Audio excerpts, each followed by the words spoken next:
Good evening, ladies and gentlemen. We're about to start this meeting of the Sumner County Board of Education for February 12th.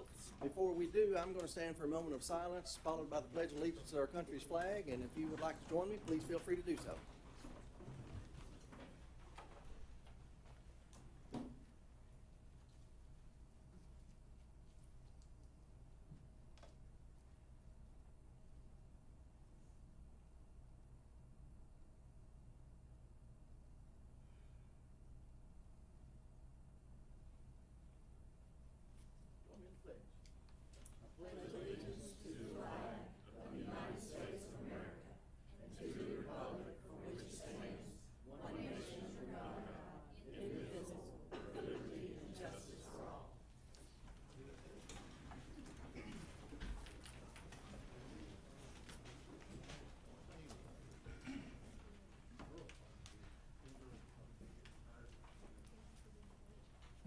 Join me. There's the meeting.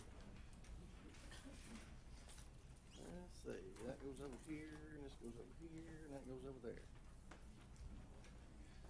All righty. First item on the agenda tonight, Mr. Johnson, is the roll call. Do we have the roll? Yes, sir. All members present, Mr. Duncan. All members present except Mr. Duncan. All righty. Next item on the agenda is adoption of regular agendas. Approval of the regular agenda is presented. Do we have a motion? Motion approved by Ms. Bachman, second by Ms. Hayes. Any discussion? Seeing none, all in favor say aye. Aye. All opposed? Motion carries. Next item on the agenda is adoption of consent agenda. Do I have a motion? So moved by Ms. Hayes. Do I have a second by Mr. Wilkinson? Is there any discussion? Seeing none, all in favor say aye. Aye. Motion carries. Let's see, my screen's not wanting to act right tonight for some reason. There it goes, finally. Next item on the agenda is consideration of the minutes, discussion and interaction regarding the minutes of January 15th, 2019 regular meeting. Is there a motion? So moved. Motion by Mr. Wise. Second by Ms. Bachman. Any discussion? Seeing none, all in favor say aye. Aye. Next item on the agenda is recognition of hearing of delegations. We have several people that are signed up to speak tonight, and we want to welcome you here. We appreciate the parents and citizens having given the board and board members for the past 4 months about the proposed zoning change that will be voted on tonight's meeting. We've listened carefully to your comments, as many of you have previously addressed the board during public comments at our regularly scheduled voting meetings since the plan was presented in late October. And I'd like to ask everyone signed up to speak this evening to be respectful of the board's established rules for speakers. Please make your remarks about a published agenda item only. Refrain from directly using any board member or employee's name, and direct any comments to the chair. Each speaker will have 5 minutes to share their thoughts or opinions about any agenda item. If you finish with your comments in less than 5 minutes, your remaining time will expire. So with all that being said, we look forward to hearing from you.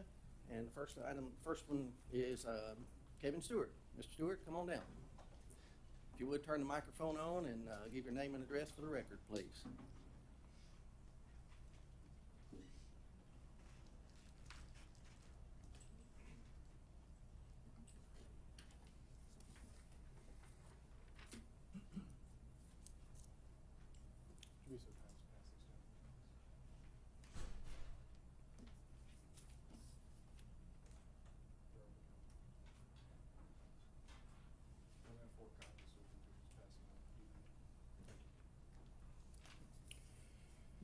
Good evening.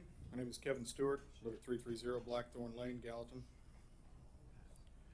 Mr. Chairman, last time I stood before you, I expressed my frustration regarding the actions of the Director of Schools and lack of accountability surrounding his Stage 1 plan. Tonight, I reaffirm that position and emphasize my lack of faith in the Director's ability to safely govern the lives of Sumner County children. Our call for the Director's resignation is not a temper tantrum. Mr. Stewart, if you would, we're going to ask you to stay on the agenda item. We're talking about if you want to, you've got written down here Stage 1, school name and school mascot. So we'll ask you to stay on that.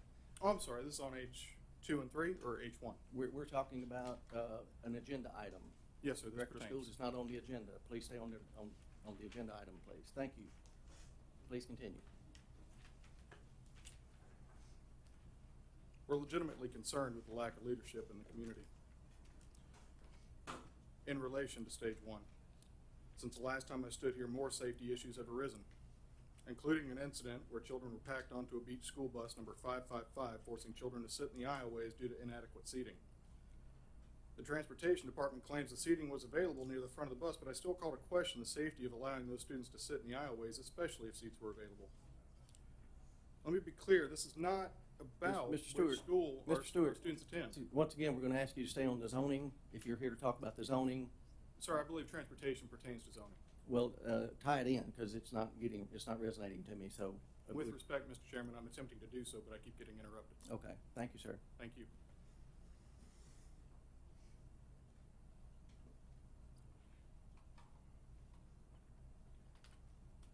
We're not of the mindset that Beach is anything other than an excellent school district.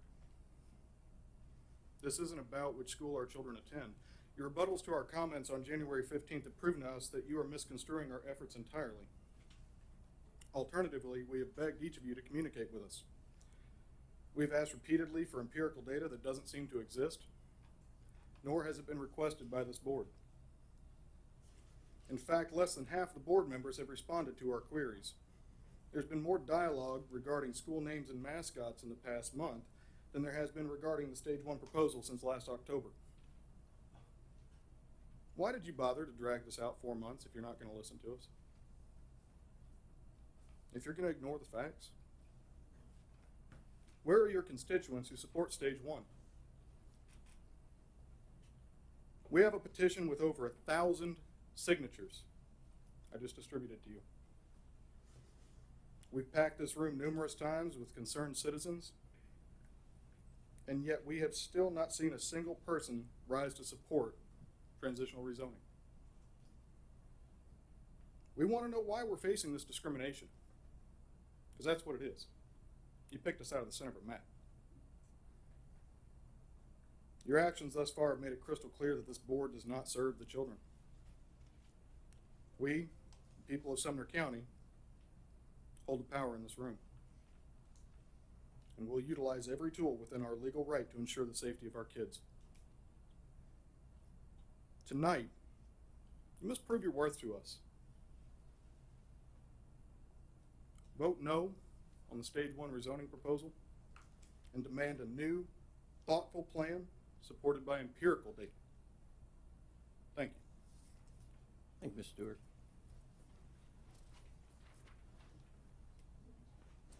Brittany Stover, am I saying that correctly? If you would turn the microphone on and give your name and address for the record.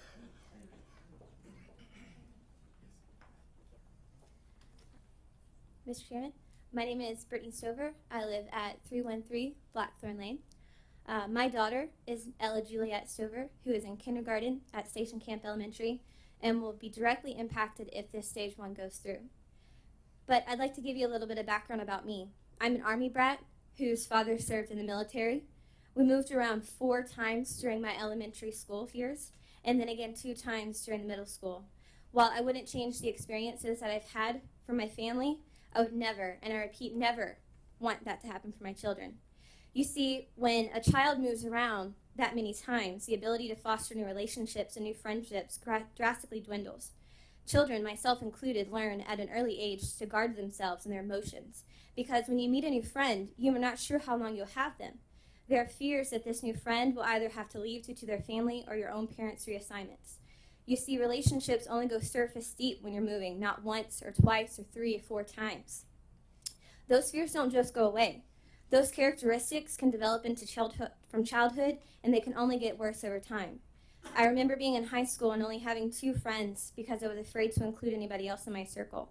I was afraid to go emotionally deep with anyone because I had the expectation my father might up and move.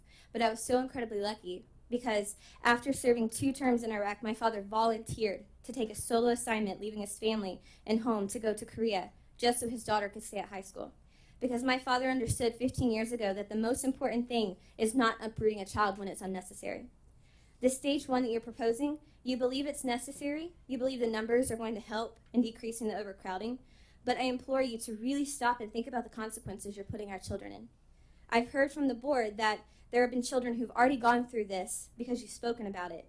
And you say children are resourceful and they'll figure it out on their own. However, I'm asking you, if you were in our shoes today and you had a chance to step back and encourage the board to change their mind, would you? Would you want the board to pull out all the stops, to leave the stones unturned, to find up with a solution to impact our children?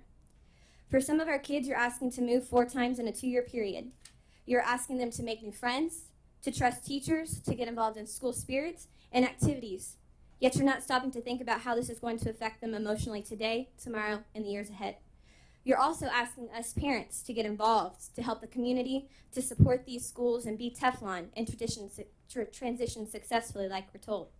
I get it's a numbers game, and I get our community as a magic number for you. However, my daughter, Ella Juliet Stover, she is not a number. My son that's getting ready to join kindergarten, Jonathan Ezra Stover, he is not just a number. These children have anxieties, they've got fears and worries about making friendships. These are just some of the children represented here tonight. Our community stands together and is asking you to reject stage 1. We've elected you as officials, not to do what is easy and not to do what is the path to least resistance, but we elected you as officials to stand in the gap, to think about all the options and workarounds to keep our kids safe and thriving. Our community has brought countless of opportunities to you guys for review, and everything we've heard is no, no, no. That's not going to work. That's not the right solution. You guys are better than that. My kids deserve better than that, and we, the people, expect better than that. How you vote on this bill will shape how we vote in future elections. We, the people, elect you because we believe you are the best voice for our children. But when that voice and that trust get lost, our votes and our trust get moved elsewhere. Thank you. Thank you, Ms. Stover.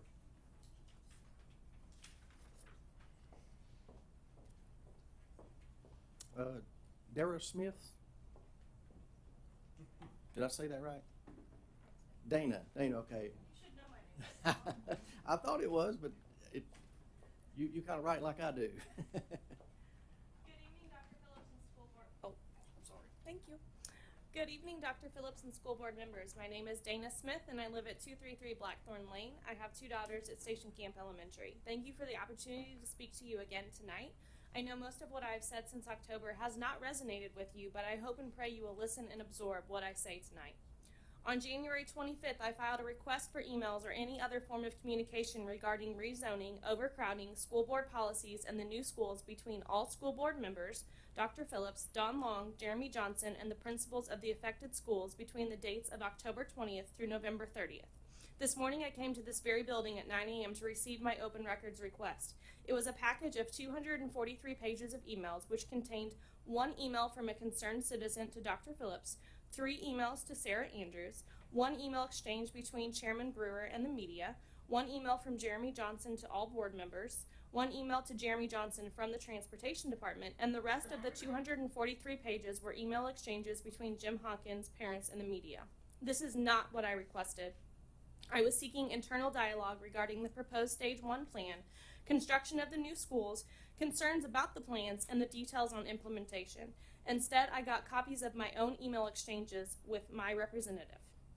I believe he is the only one who complied with open records requests, and I appreciate his thoroughness. I called Jeremy, our community relations director, to express concern over what I had picked up this morning. He explained to me that most details regarding Stage 1 and Stage 2 are discussed in person in the director's office or at the board retreat, which took place on October 23rd. I asked for minutes or reports from those meetings, and they don't exist. I also asked for the video and minutes from the board retreat, as they are not online, and they don't exist. It is very concerning to me as a citizen that records regarding such important decisions are not available to the public and not presented when requested.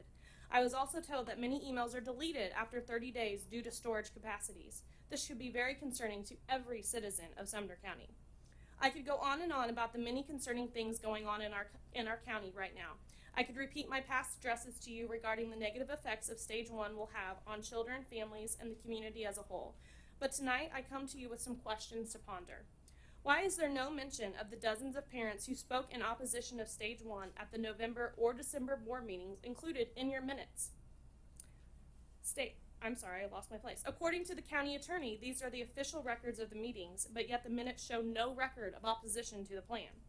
Where are the emails from citizens that support Stage 1? I didn't see any in my open records request. Why has no one who supports Stage 1 addressed the board since the unveiling of it in October? As elected officials, you are expected to represent the people of the county.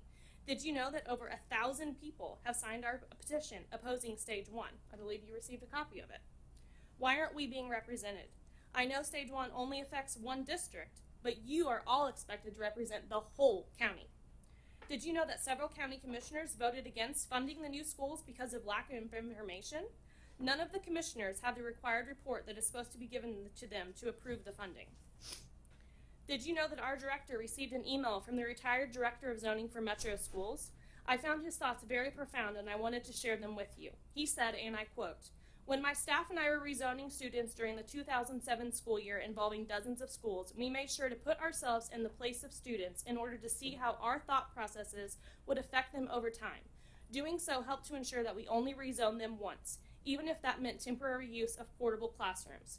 We were careful to not place an undue burden on students and families by rezoning them more than once. So I urge you to rethink the plan and hope that necessary rezoning of students will only be required one time. Rezoning students is an emotional endeavor for all stakeholders. When it is necessary, as in the case in Sumner County, it is imperative that the effect on students be the least disruptive as possible." End quote. In closing, let me set some things straight. I have no problem with Beach, and I support the new school campus. I am extremely resilient, and so are my children. I have a very positive outlook on life, or else I wouldn't keep attending these meetings and addressing you. Many have asked me why I haven't given up. I simply cannot. I can't sit idly by and watch poor planning negatively affect our children. I can't look my two daughters in the eyes and tell them I didn't do everything I could do to stop this plan. They deserve better, and they deserve to see their mother fight for them.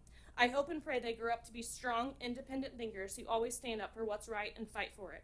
Therefore, I urge you to follow your own policies regarding attendance zone changes, family involvement, board and community relations, and facility expansions. These rules were put in place to provide forethought, transparency, and a working relationship with the community. Please do not brush them aside and ignore them. Please listen to your fellow board member, my representative, who has urged you to make transitional rezoning the last resort instead of portables. Please listen to our director of schools when he said it's easier to rezone the people that aren't here yet at your board retreat in October. Please listen to all of the people who have expressed concern after concern to you about this plan. Please vote no, or at least defer this. Thank you. Thank you, Ms. Smith. Sarah Veal.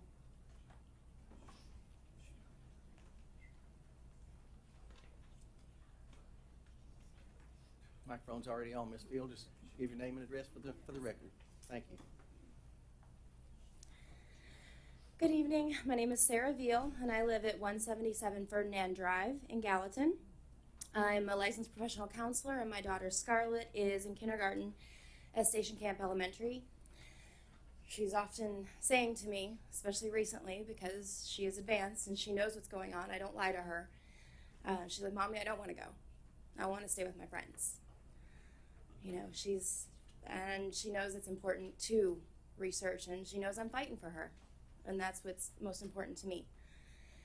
Over the past few months, I've spoken about how this temporary rezoning in Stage 1 is not in any of our children's emotional or educational best interests. In one meeting, I focused on the impact this extra move may have on the kids with individualized education plans, IEPs, and or special needs. I even handed out some information, definitions to you guys on the matter, and have another this evening that I actually pulled from the Department of Education's website. The IEP is the cornerstone of special education. Writing and implementing an effective IEP involves many people, many different steps, and collaborative decision making. The IEP describes how the students learn, how the student best demonstrates that learning, and what teachers and service providers will do to help the student learn more effectively. It can take an entire school year to develop and implement one. Typically, those children who require special accommodations to optimize their learning experience are less resilient than the average student. They do require more structure and consistency to succeed and should not be subjected to this extra move. Obviously, as my shirt suggests, I'd love for enough of you to vote no tonight, because it's what's right and it's what our children deserve.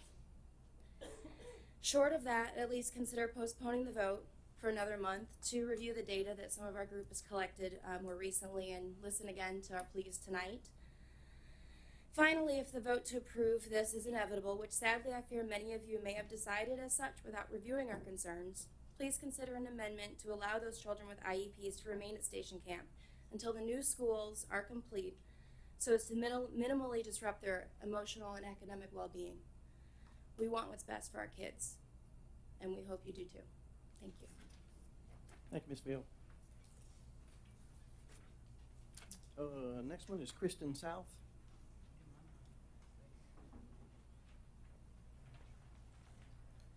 Ms. South, just give your name and address for the record. Hello, I'm Kristen South, and I live at 1918 Liberty Lane. I'm going to be talking about something much lighter than our previous speakers. So, I have 3 kids, one of which is at T.W. Hunter. She's a 6th grader. We are originally from Portland. My husband David is also here tonight. We moved here about 5 years ago, fell in love with the community. We love beach, we love the culture, but we're also very excited about the new school campus. I wanted to take this opportunity to first of all affirm all of you. We know that you're in a very difficult situation with the growth we have in our community, and I know that none of your decisions are easy, and you don't ever get any positive feedback from this podium, so I wanted to give you some positive feedback. We are super excited. We think you're doing a great job.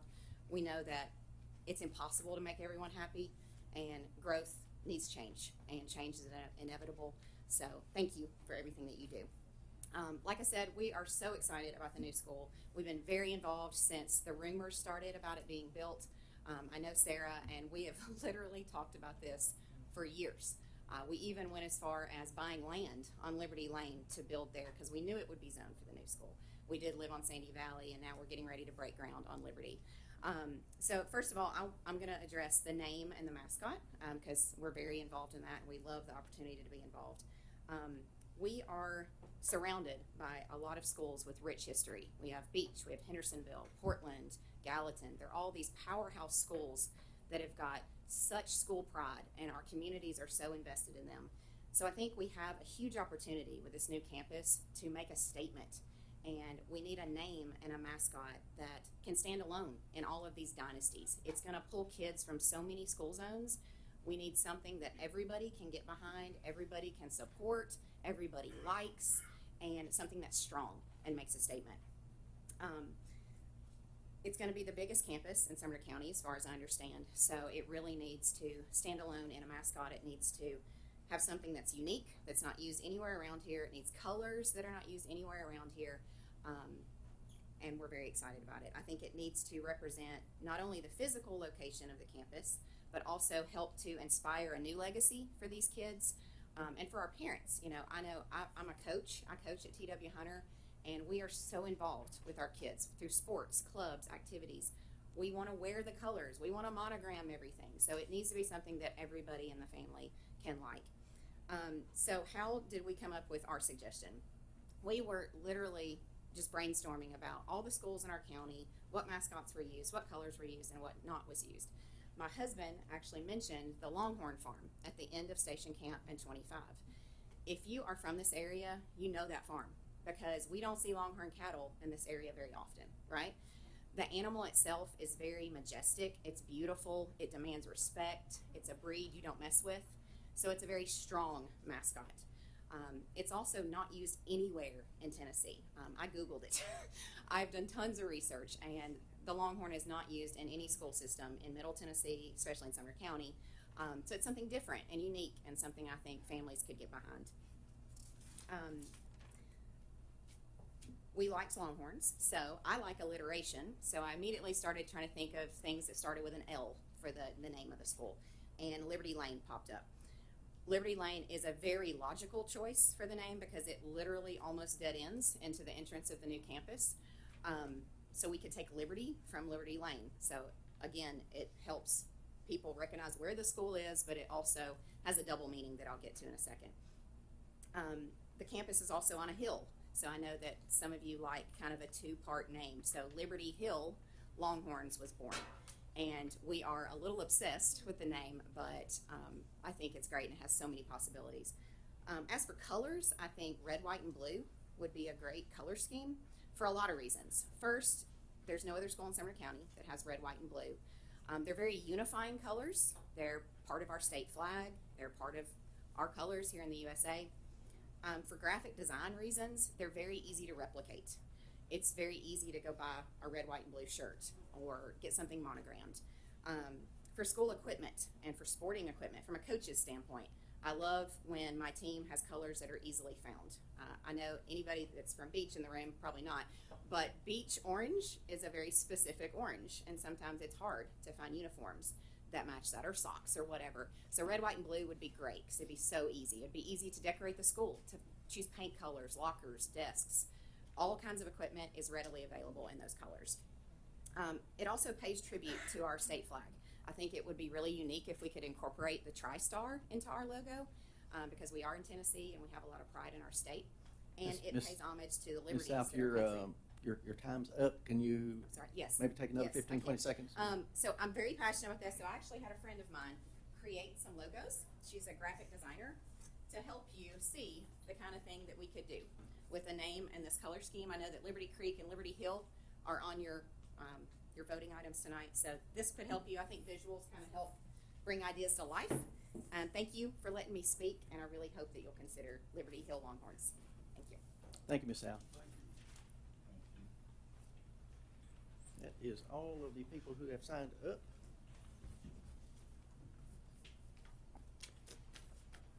And our next item on the agenda is, we don't have matters involving council. Report from the director. I just wanted to, I know many of you were able to attend CTE Day, and I just wanted to send a shout out to Chase Moore, Mr. Langford, their whole team in instruction. We had a wonderful day. The governor came and I think learned a lot about our CTE program and the depth and quality we have in our high schools across the county. I know there were some good news articles about his visit here for CTE Day. So just wanted to give a shout out to Chase and his team and Scott and the instruction department putting that together. I don't know, Scott, is that the 4th year we've been able to do that maybe? I think something like the 4th year. Dr. Brown, Chase mentioned this the other day at the luncheon, but Dr. Brown wanted to do that and got it started, and I think now this is the 4th year that we've been able to do it. And of course, having the governor, newly elected governor, show up to speak certainly is impressive too. So just wanted to do that. Thank you. Thank you, Dr. Phillips. Next item on the agenda is new business. Board members. Hello. Of course, I'll go over this every once in a while, but we may have a lot of discussion tonight. So if you would, please turn your light on when you want to speak and give me a minute or two to get to you. I will get to you. If someone has already spoken on the item that they want to speak on, and they key back up again, and someone hasn't spoken on it, I'll go to the one who hasn't spoken on it. That way we'll give everybody an opportunity to speak on the item as it comes up. And then we'll go to the second and third as we go down there. So turn your light on if you want to speak when we get ready, and I will get to you. So with that being said, new business, discussion and or action regarding Stage 1 and Stage 1A zoning plan. Is there a motion? So moved by Mr. Wise. Second by Ms. Bachman. Discussion.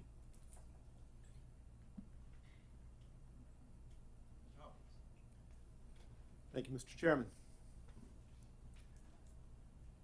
Fellow members of the board and members of the public who are here, we have, as was referenced earlier, been working through this proposal since it was originally presented in October, a good 4 months ago. This is a rezoning proposal that has to do with an area north of Long Hollow Pike in the 6th School Board District, which happens to be mine. So it's been close to my radar. One of the things that I started working on even before I was elected was trying to understand the growth numbers for Sumner County. And I had asked Mr. Johnson to pull those numbers, and he not only pulled them back for the past several years that I was asking for, but he and Dr. Phillips produced them all the way back to 2001. So we got those numbers back last fall. You all may remember that handout that was sent. What I wanted to do was go one step further and to analyze the growth curve and understand the aggregate numbers that the school system and the county commission has been asked to fund through our proposed budget and through their approved budget processes. So what I have got here is a handout to analyze what I thought it would be perhaps most relevant to look at the year since 2011 when Dr. Phillips came on board and look at our numbers. So I have put together an analysis using my calculator, taking it out to 2 or 3 digits when necessary, and I have a couple of copies if there's anyone else who wants some from the press or anybody else. Mr. Johnson, you may or may not want one, but would you? Sounds good. All right. And I've got a couple of copies if anyone else wants it just to follow the numbers. I'll walk it around to you.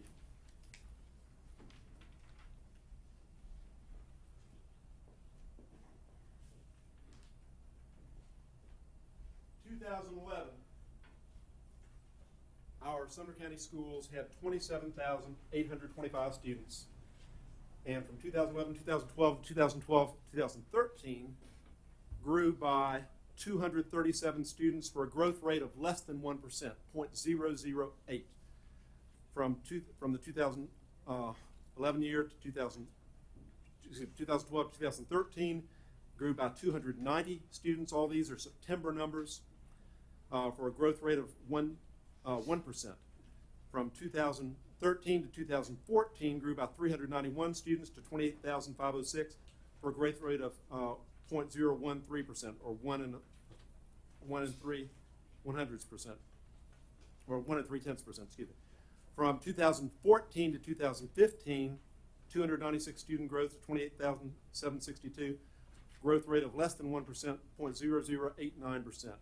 2014-15 to 2015-16, grew by 227 students to 28,989. Once again, a growth rate of less than 1%, 0.007%.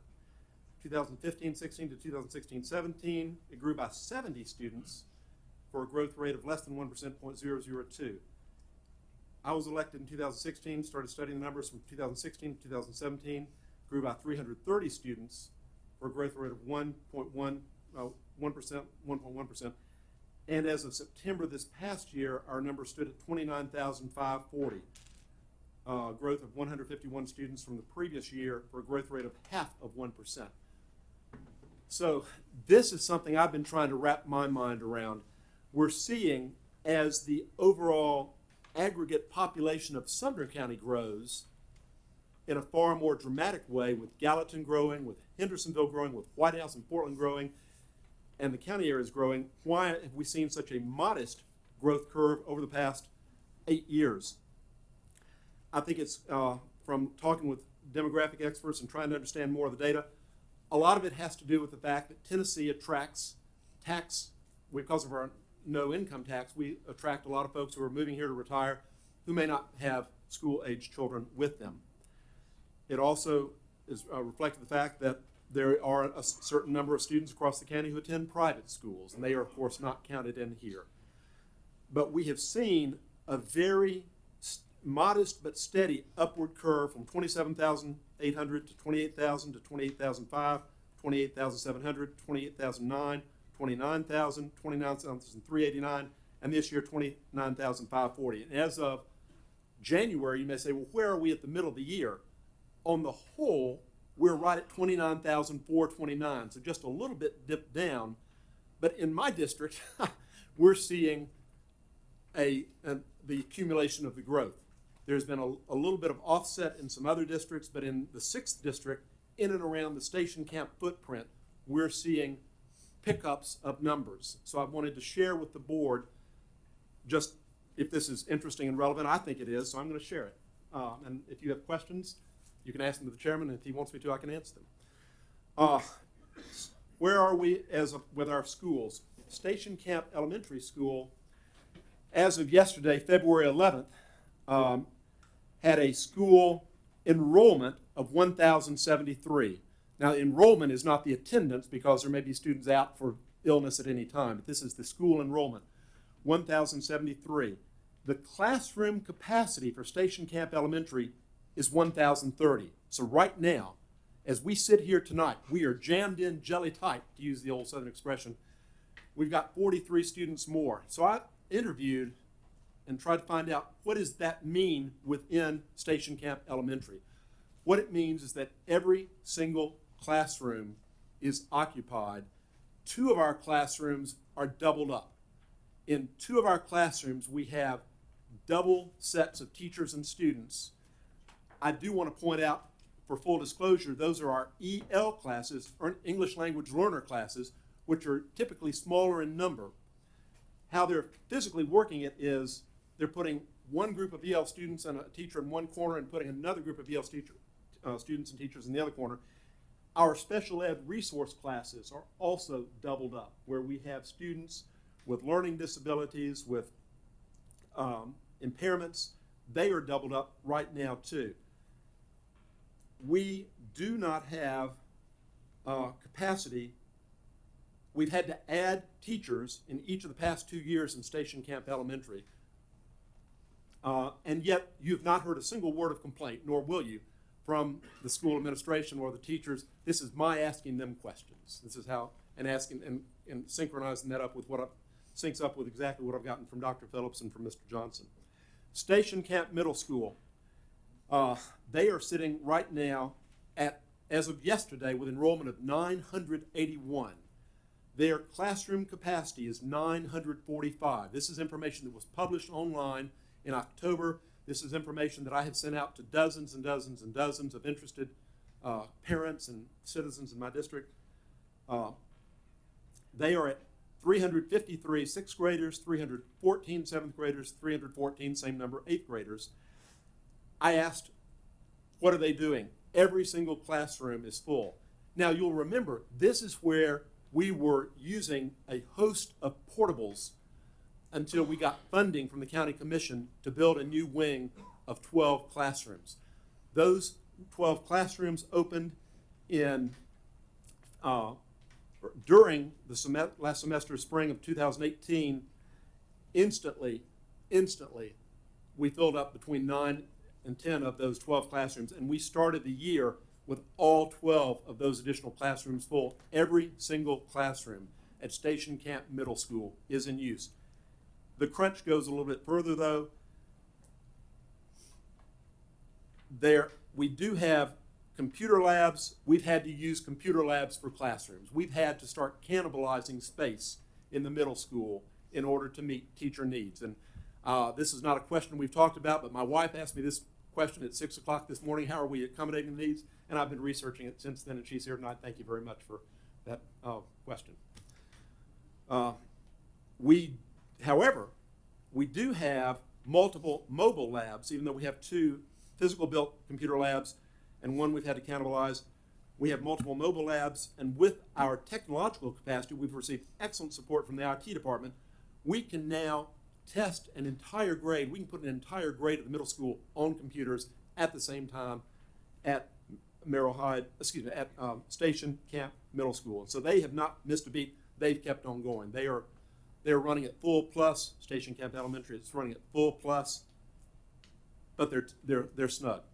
So then I wanted to know, where are we at Howard Elementary?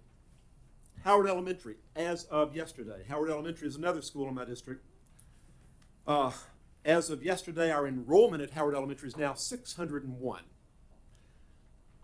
The capacity for Howard Elementary is dramatically less. And we did all that we could at Howard to max up to the State Department of Education numbers and flow in additional students, and yet the numbers have been overwhelming. The capacity for Howard is in the 400s. Exactly right, Dr. Phillips. The capacity for Howard, the classroom capacity for Howard Elementary, is 485. We're at 601. How are we accommodating 601? We brought in portables because we had a number of not only apartments, but houses that have been sold by retirees, and younger families have moved in. So across the street from Long Hollow, going right past Howard Elementary. Families in those neighborhoods, the ones that I knocked on doors on while I was campaigning, are no longer retirees. They've sold out to younger families, and we've got a flood of families. Where are these families coming in from? At Station Camp and at Howard.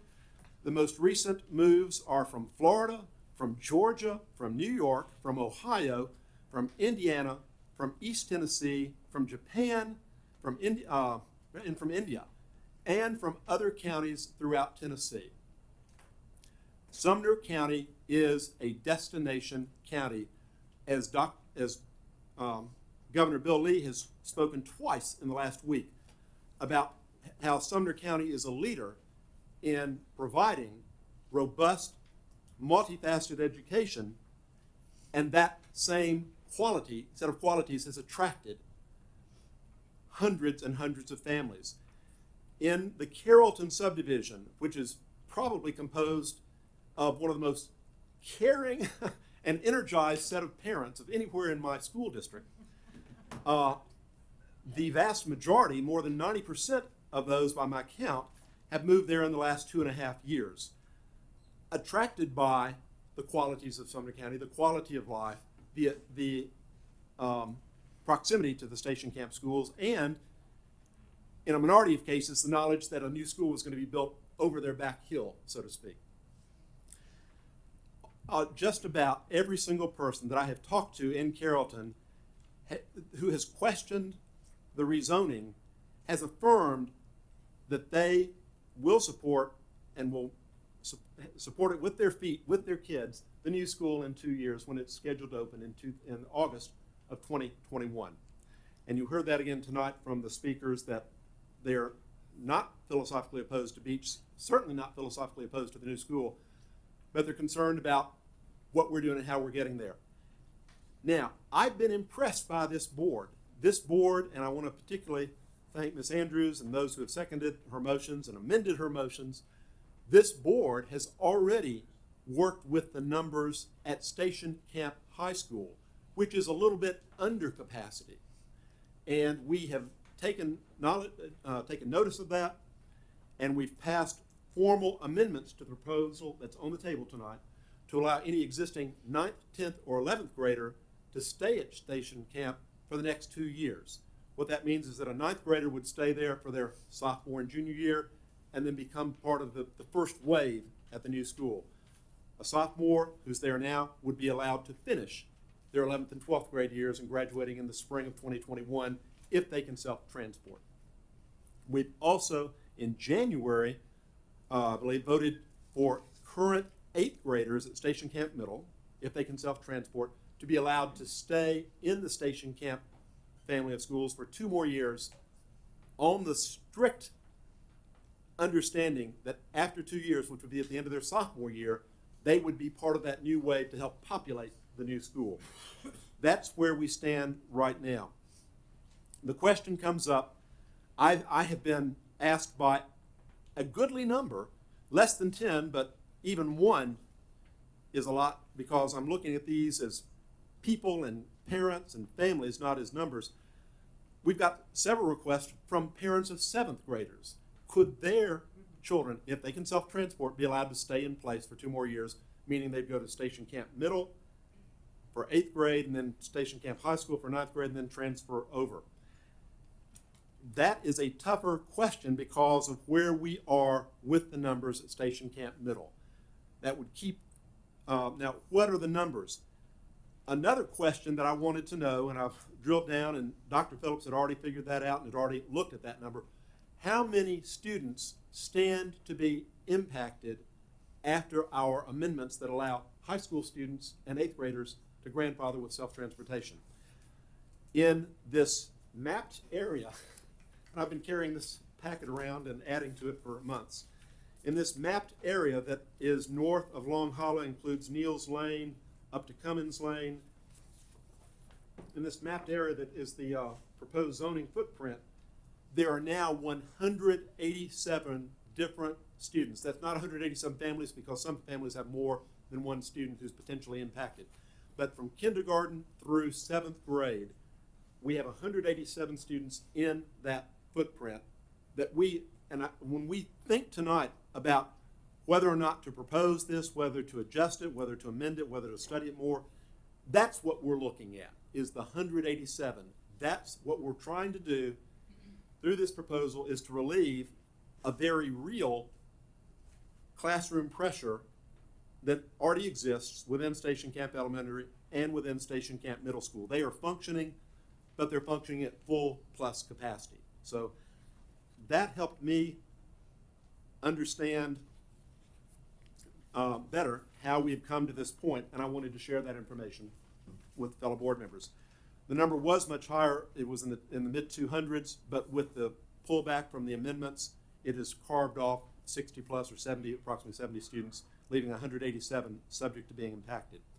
We have stated in here that there is always the possibility for individual families to appeal a rezoning or to ask for a variance based on hardship, but we've also cautioned that that is a high bar and is not a meaningful way to deal with rezoning changes. We've had a proposal, not a proposal, we've had a request for us to consider the special ed classes, not special ed, beg your pardon, the students with IEPs, individual education plans. Tennessee is one of 2 states across the nation where gifted and talented kids and kids with special learning needs both qualify by law for IEPs.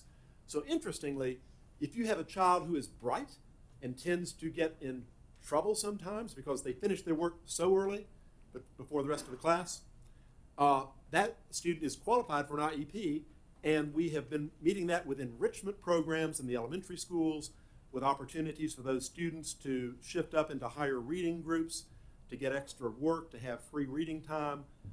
We've tried to provide students who are gifted with IEPs that enrich their learning experience.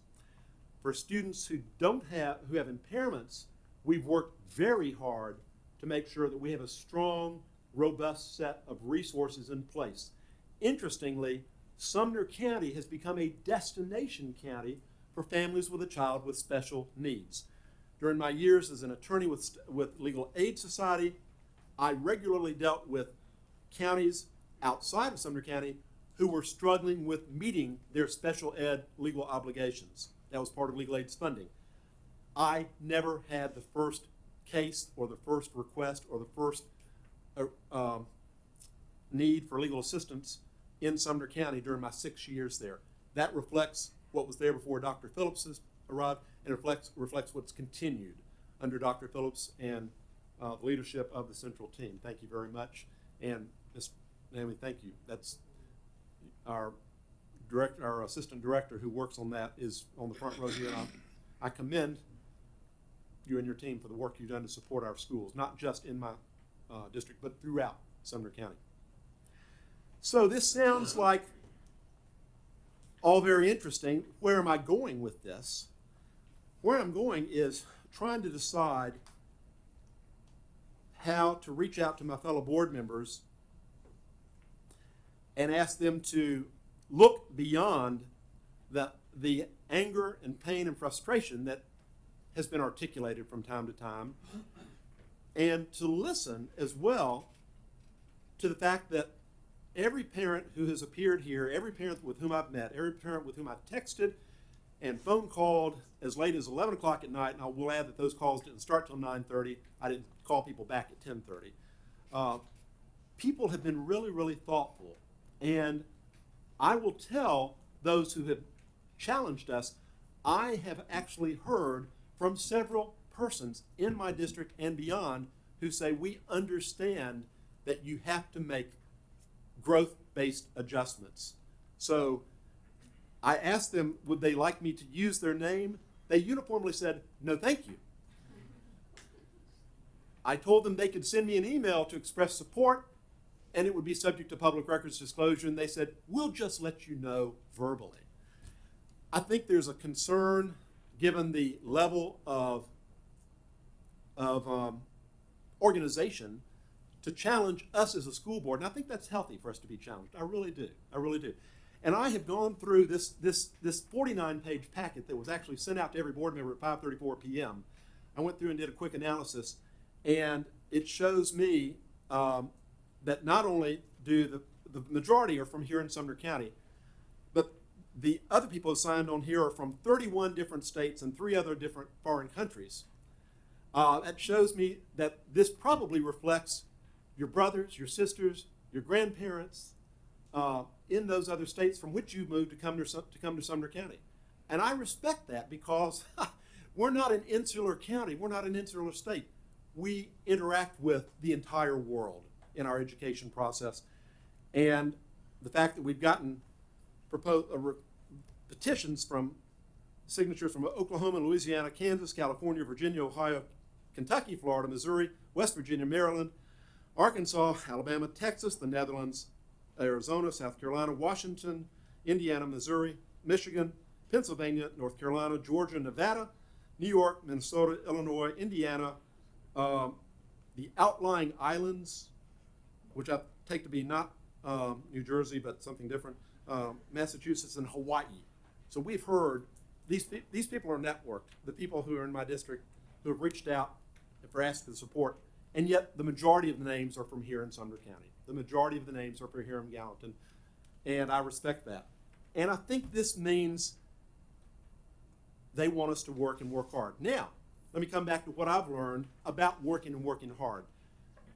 Over the 18 months that preceded the October retreat, we mentioned in March of 2017, as we finished a round of rezoning that was done in February 2017, I asked the question in a board meeting, where are we on the proposed new schools, the 265 acres that our county commission had purchased? And at that point, Dr. Phillips said, and if you all will remember, we were in a board budget meeting upstairs in the conference room on the second floor. Dr. Phillips said, we are already studying those numbers. We are already starting to track and figure out where we need to look at that, and we're monitoring that very carefully. Dr. Phillips shared with us then, and has shared with me several times since, he looks at the numbers, the enrollment numbers, and the attendance numbers too when we have sickness, but he looks at the enrollment numbers constantly.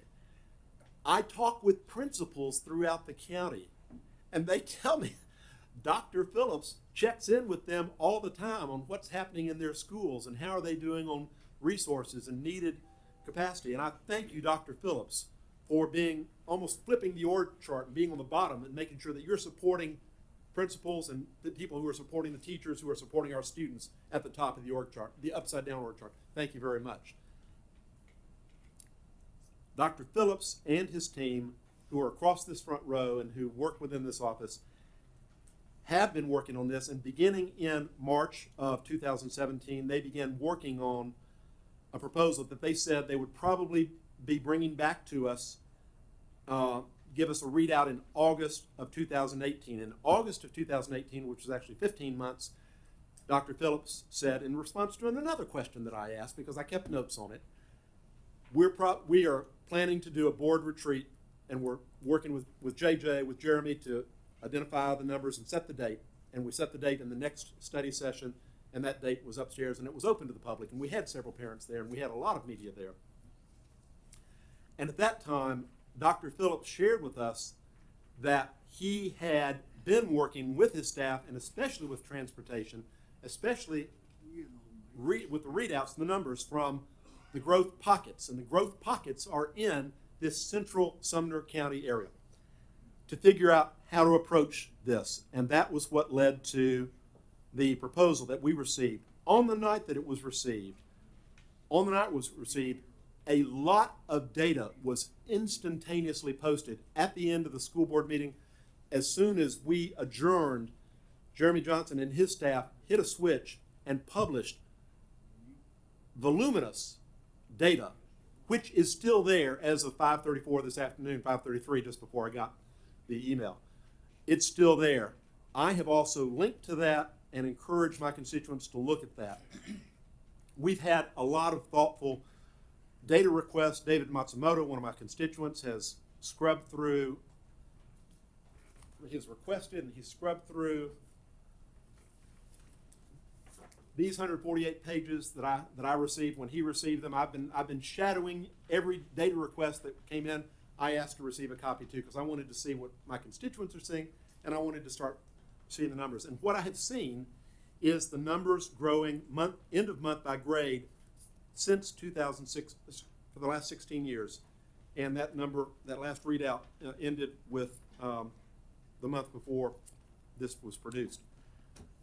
The growth numbers mean we need to do something in the Station Camp Elementary and Station Camp Middle schools. We need to do something. The question is Stage 1 what we need to do? We've heard from parents, we've heard from stakeholders and citizens who said, well, why don't you do a comprehensive rezoning? And we actually had one approach that said, with a lot of data crunching, you could rezone these 10 or 11, 12 schools and rezone about 3,750 students, and that would minimize the load on Station Camp. Yes, but instead of, it would mean rezoning 3,750. And I, as a school board member, cannot support that. So over and over again, I have heard from parents who said, my children are not numbers. My wife and I raised 3 kids and they were not numbers either. And yet, we as school board members are tasked basically with providing safe and effective schools.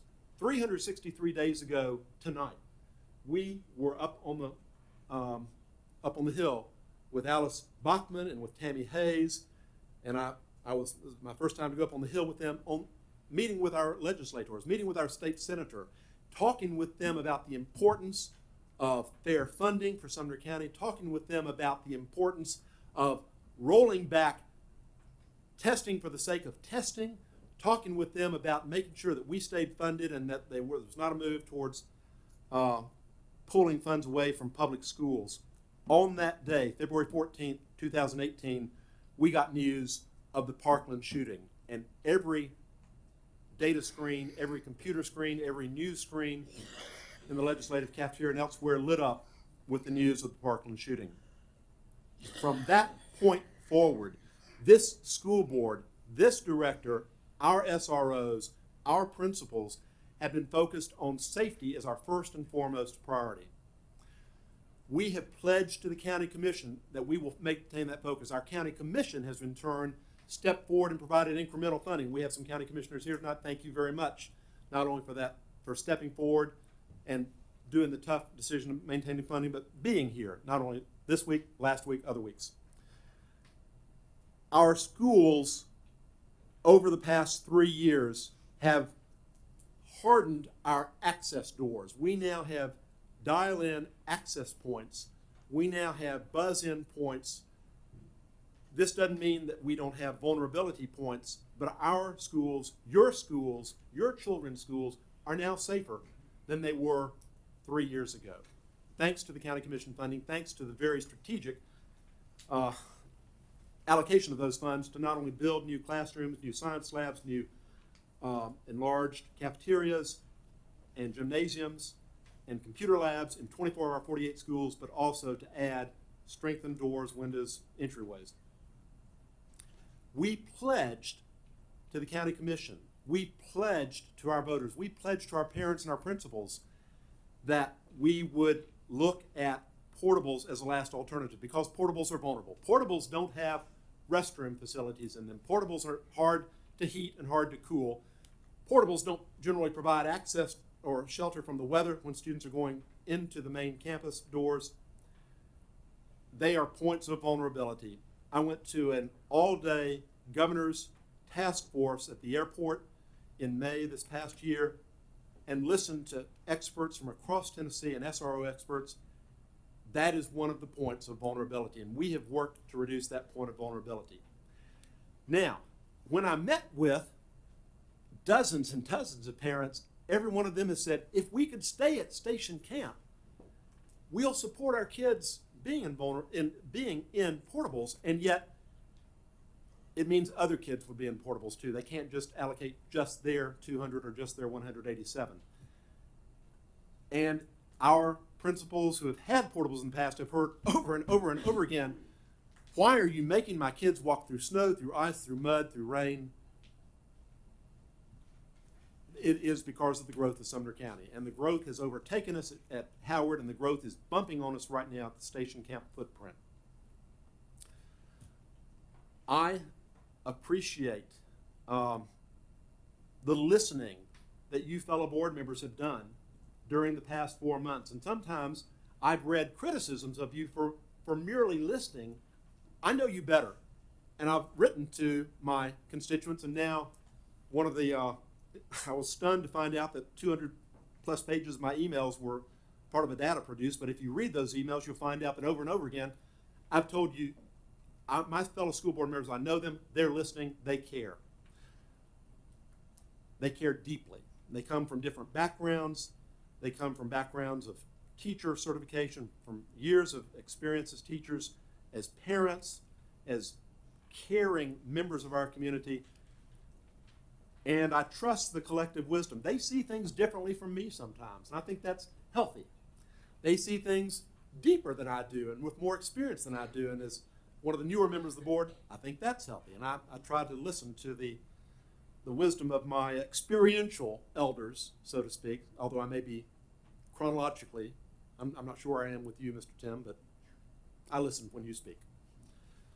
Tonight, we're asked to look at stage one. I think it behooves us to really look at these numbers. I am concerned that we're moving kids 4.5 to 5 miles down the road for a couple of years. I'm concerned that we're requiring some students to go school to school to school for as many as 3 or 4 different schools in 4 years. I have gotten besieged and covered up with educational studies about the impact of change factors. What you all didn't know when you wrote to me was that I was trained to be a teacher, was that I stopped going to law school, stopped out for a year, and went and got my master's in educational policies from Peabody, and that I like reading educational policy reports. So I have read the studies that you have sent to me. I've read the abstracts. I've drilled down further, and I've read the expanded critiques. I have read and analyzed the articles on teacher churn. Teacher churn doesn't really apply directly here. Teacher churn is in New York City when they have 40% of their teachers in a given school who change or move campuses or classrooms in a given year. That's teacher churn. We don't have that in Sumner County.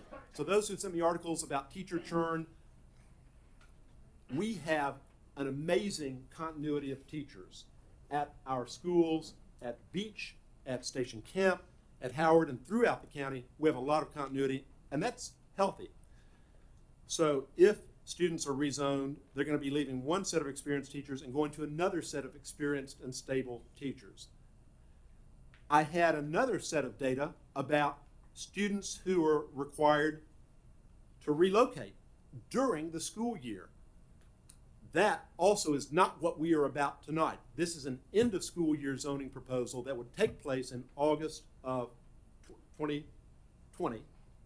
No, this year, August of 2019, and again in 2020, starting with the new school in 2021. I've read those studies, and I've seen that students who move whose families move within a school year, they do experience stress. Similar studies related to those, they also experience stress from divorce from families, from family disintegration, from death of a parent, from death of a sibling, from mental illness in the family, from addiction in the family. We fortunately have counselors, teachers who care. We experience that through our 29,000 plus students a lot in the course of a year. And this board, thanks to Dr. Phillips' budget recommendation, added 5 full-time social workers that started this past fall to help backstop and add additional resources for our teachers and our counselors in the schools. But that is also not what this stage one proposal is. This stage one proposal is a proposal to move a small cohort, a small group relatively small compared to 29,000. And yet, if you're one of the parents whose 1, 2, 3, or even 4 children may be subject to this relocation, it's not a number, and you're concerned, and that is a sincere, valid concern. And I get that, and I think the other school board members do too. I've listened to what they said, and I've observed how they've listened. I think more of what you said has been received than what you may think. And yet, we still have this crunch that affects this map. In addition to everything that I've talked about, our city planning commissions, our county planning commissions, that's Gallatin and Hendersonville and Sumner County, have in the past 3 years approved new zoning changes, rezoning changes for agricultural to go from low density to high density, to add now approvals for 4,400 apartments and almost 4,500 new homes, most of which are in or immediately adjacent to the station camp expanded footprint. No, not all of those 8,800 to 8,900 housing units are going to be built in the next year or even the next 2 years, but they are now approved to be built. And I will take notice of the fact that there's probably too much of a silo operation among the different elected units of government. We as a school board are a downstream or down the track silo for the approvals from the zoning commissions. I think we need to do a much better job, and this is politically unpopular, but so what? It's true. We need to demand that we have more non-builders and on our planning commissions, appointed by the Sumner County and appointed by the non-building interest. Now you may say, but those are the people who understand building, those are the people who can assess and evaluate commercial developments, housing developments, subdivision developments, hybrid developments, and apartment developments. And I feel like they do that to the best of their ability, and yet they have an orientation that is pro-growth, sometimes without looking at the downstream results, the impacts on infrastructure, the impacts on utilities, the impacts on preserving historic space and green space, and the impacts on our school. When I say infrastructure, I also mean roads. Our traffic has blossomed, to use a kind word. It's a lot harder to get across Gallatin or across Hendersonville or even across Sumner County than it was 5 years ago, and certainly than when Betsy and I moved back home to Sumner County 16 years ago. And yet, I welcome all who have moved here to make their home. I welcome every single family that has moved into Carrollton Farms and into Neals Lane or other areas in the last 2.5 years. You all are part of the strength and the future strength of Sumner County. Your caring attitudes make a difference, and I think it's healthy not to have I think it's healthy to raise questions. In my very first school board meeting, I asked questions, and I've continued to do so with offline encouragement from several of you. Thank you very much. Now I've learned to do my homework ahead of time so that I know the answers before I come in. Tonight, I am asking this board to consider amending this plan to allow IEP students at Station Camp Elementary to be grandfathered in. These are our most vulnerable students in Station Camp Elementary. I have not done a further drill down analysis of how many students of those 187 are IEP, but if it's even one or half a dozen, it's not the numbers again. These are children that are presently thriving, and I want to give them the opportunity to minimize the impact for them. I've met with Bobby Elrod, the principal at Beach Elementary, and after I met with him, I had to go pick my socks off. He knocked my socks off because of his welcoming orientation and that of his teachers and staff for any students who may be required through rezoning to join his school. He also knows that in 2 years, when the new school opens, the new school elementary will carve out not only the 187 students, it'll pick up a chunk of Beach Elementary, a chunk of Station Camp Elementary, in addition to the ones who are being rezoned, a chunk of Jack Anderson Elementary, and a chunk of Howard Elementary, all of which, and also Howard School, excuse me, the Howard School. Part of Howard will go, part of Jack Anderson, no, not Jack Anderson, Howard Beach Station Camp, and the Rucker Middle, Station Camp Middle, and possibly some of T.W. Hunter. A little bit of, the way the map on stage 2 is drawn now will be a little bit of White House. Okay. But a little bit, a small one. Okay, a little bit of White House. And interesting, we could hardly pick a more central spot to have purchased 265 acres as the crow flies. I'll talk about names later, but we're talking about zoning right now. This is tough for me. I have felt the frustration of my constituents, but really they're not my constituents, they're all of our constituents, because we're elected to represent districts, but we serve the entirety of the county. And folks have been passionate with their words sometimes, to the point of wanting to say things differently throughout our process, and yet I recognize that the passion is because of caring for students, both within this board and within the audience.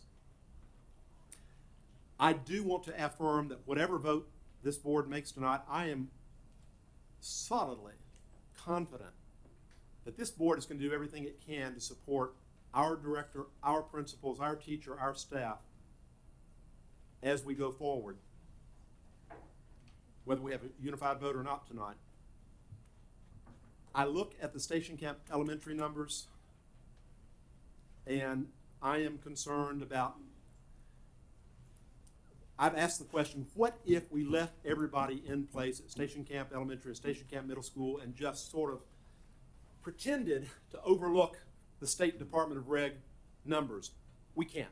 We have those maximum students per different grades, per different maximums, have the force and effect of law. And when all of you were sworn in, you took an oath to abide by the state and federal constitutions, and that also means those regulations that have the force and effect of law.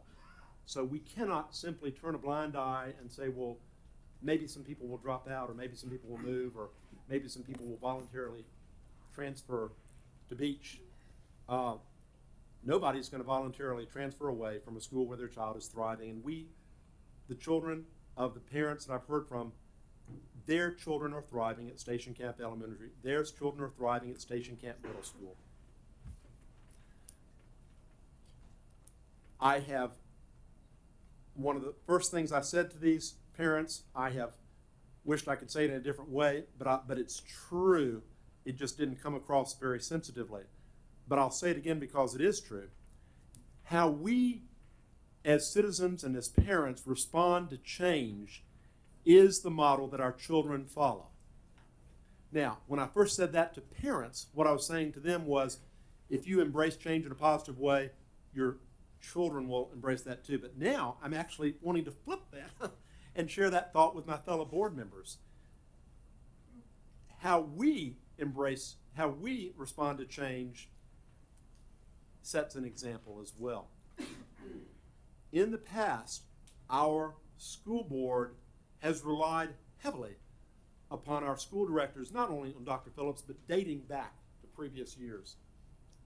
We have relied upon the talented, licensed, credentialed leaders that we've hired and approved to guide and direct and bring us the information that we need to know. And tonight, we're being asked that again. In my 2.5 years, over and over again, Dr. Phillips and his staff, who are all, some of whom are sitting on this front row here, have proven over and over again that they are looking deeply and long range, both in minute detail and in broad sweeping detail, at the success of our schools. They have been building pathways to success for students of an incredible range of backgrounds. We heard at the study session last week how we now have hundreds of offerings and available in dual education and in career and technical education that simply didn't exist 10 years ago. How we now have AP classes that have grown beyond just about every other average of 95% of the counties in Tennessee, and to the point that our school was named an exemplary district based on 2015-16 before I got here for the year 2016-17. I don't take credit for that. I just like sitting near it. So, but the truth is, we've had a lot of work by a lot of people, a lot of hard thought for a long time. This hard work has won the trust and reliance of the school board on our school director and on his staff. And while parents may be frustrated that they haven't always gotten to see the consideration, I've talked with Dr. Phillips, and when he looked at rezoning thousands of students to do almost like a musical chairs shuffle, it just did not make sense. We're trying to isolate and deal with the growth, and that's what this proposal is about. That's the way I'm characterizing it. That's the way I'm seeing it.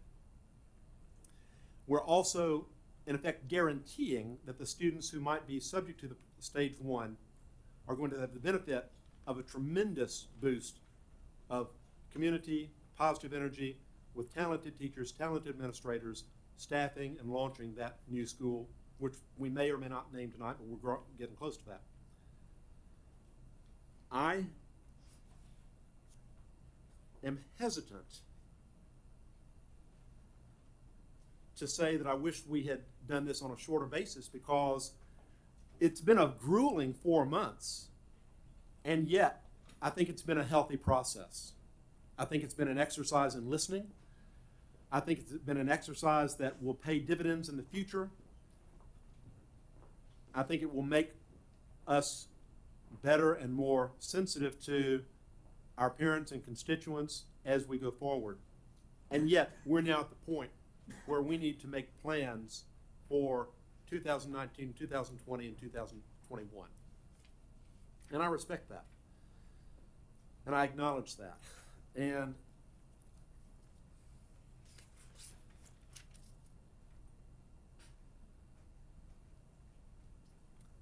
to the speakers who have spoken repeatedly and to have served as leaders within your group,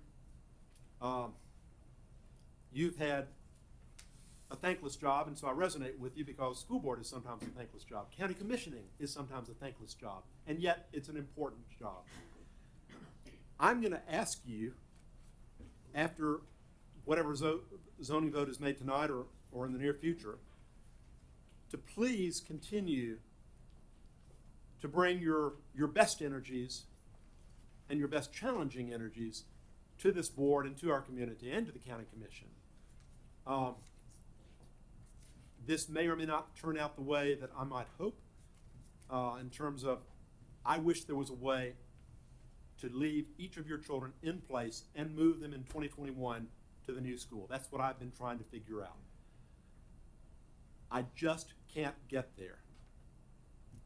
The statement has been made, and it's a darned emotionally compelling one. People who have invested in Carrollton, people who have invested in Neels Lane, who have carefully built homes, contracted to buy homes in order for their children to be attending the station camp, may or may not have been told by their realtors that zoning is an annualized thing and the school board has to revisit it every year. But I've realized the expectation that you had. I realize the frustration that you've had. I realize that now the school board is saying, why did we elect a lawyer to the board? I'm not the board's lawyer. I'm here as Citizen Hawkins. And I've been listening to, so far by my count, 88 impassioned citizens who have reached out to me. Some from the same family, but many from different families, asking me to please ask the board to rethink the stage 1. I cannot, in good faith though, come up with a plan B or plan C that would minimize the impacts more than what we've already minimized them. We've already minimized them with the high school amendments. We've already minimized them with the 8th grade amendments. I hope we'll consider minimizing with the IEP amendments for Station Camp Elementary. And I hope that this board, if it goes forward, will take notice of the commitment that has been made from Dr. Phillips, from this central office staff, from the principals, to pour on the supportive resources for any child who is subject to rezoning, so that they have a pathway to success no matter what school they attend during the next 2 years. I think that that is the challenge that I want this board to take on. You don't just vote on rezoning tonight, you vote on continuing to care for the downstream results of your rezoning decision.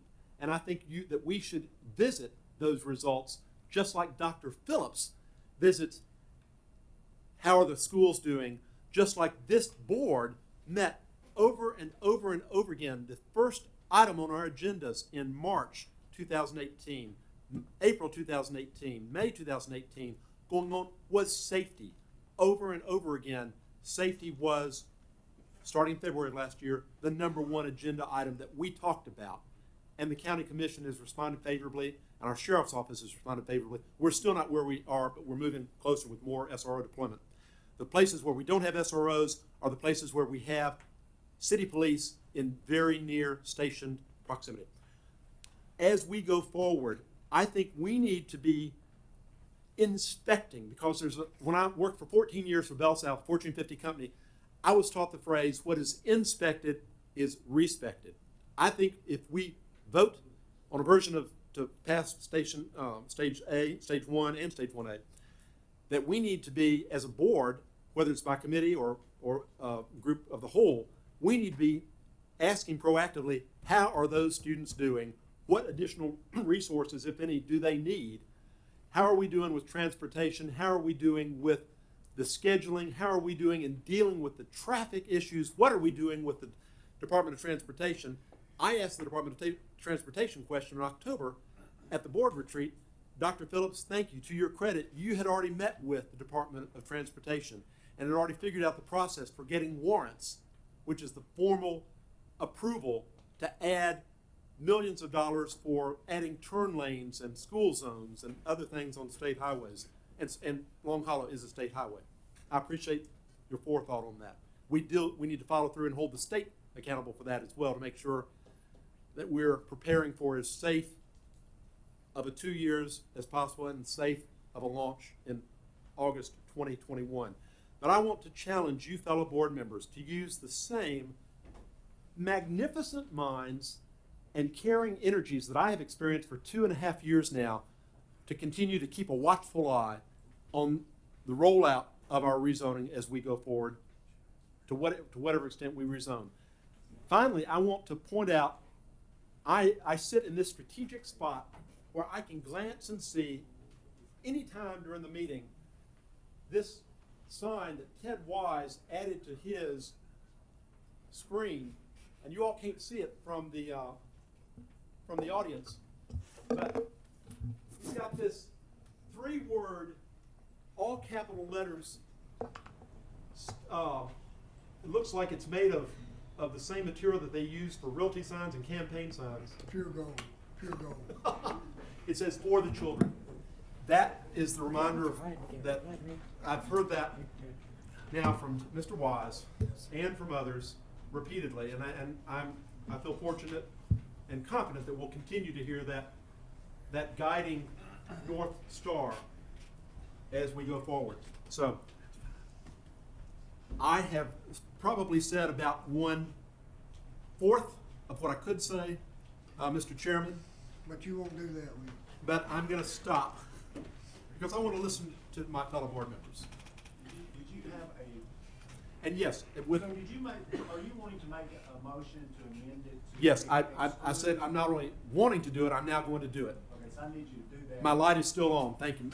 Mr. Chairman, I wish to propose as a motion that all current Station Camp Elementary School students with an IEP, and that would be at both ends of the spectrum, both for learning impaired and for gifted and talented, that they be allowed to continue with the resources in place that are allowing them to thrive. That's my motion. Board's heard the motion, is there a second?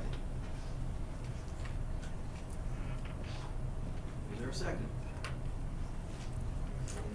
Hawkins, I'm afraid that motion fails, but I'd like a second. My light's still on, may I make a follow-up motion? Then I'll stop for a moment.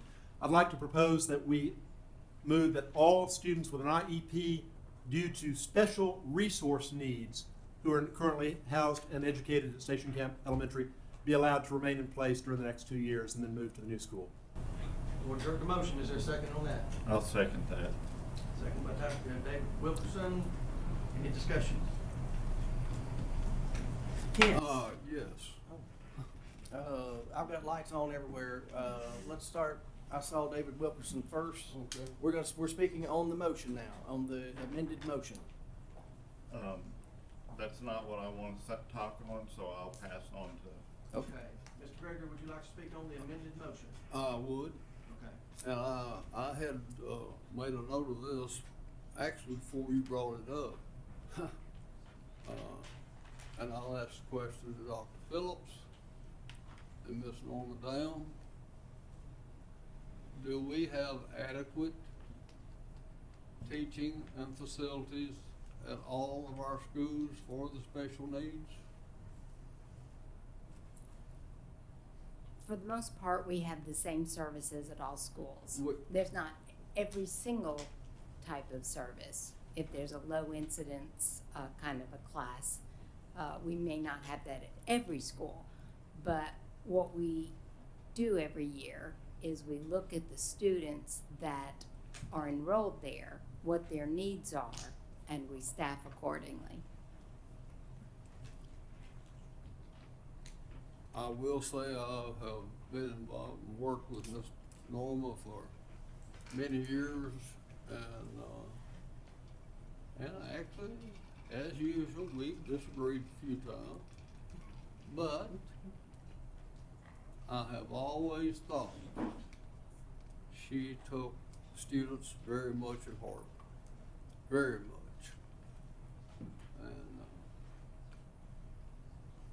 And if we do, and that was a question that I did have previously. I'm not doing this to counteract you.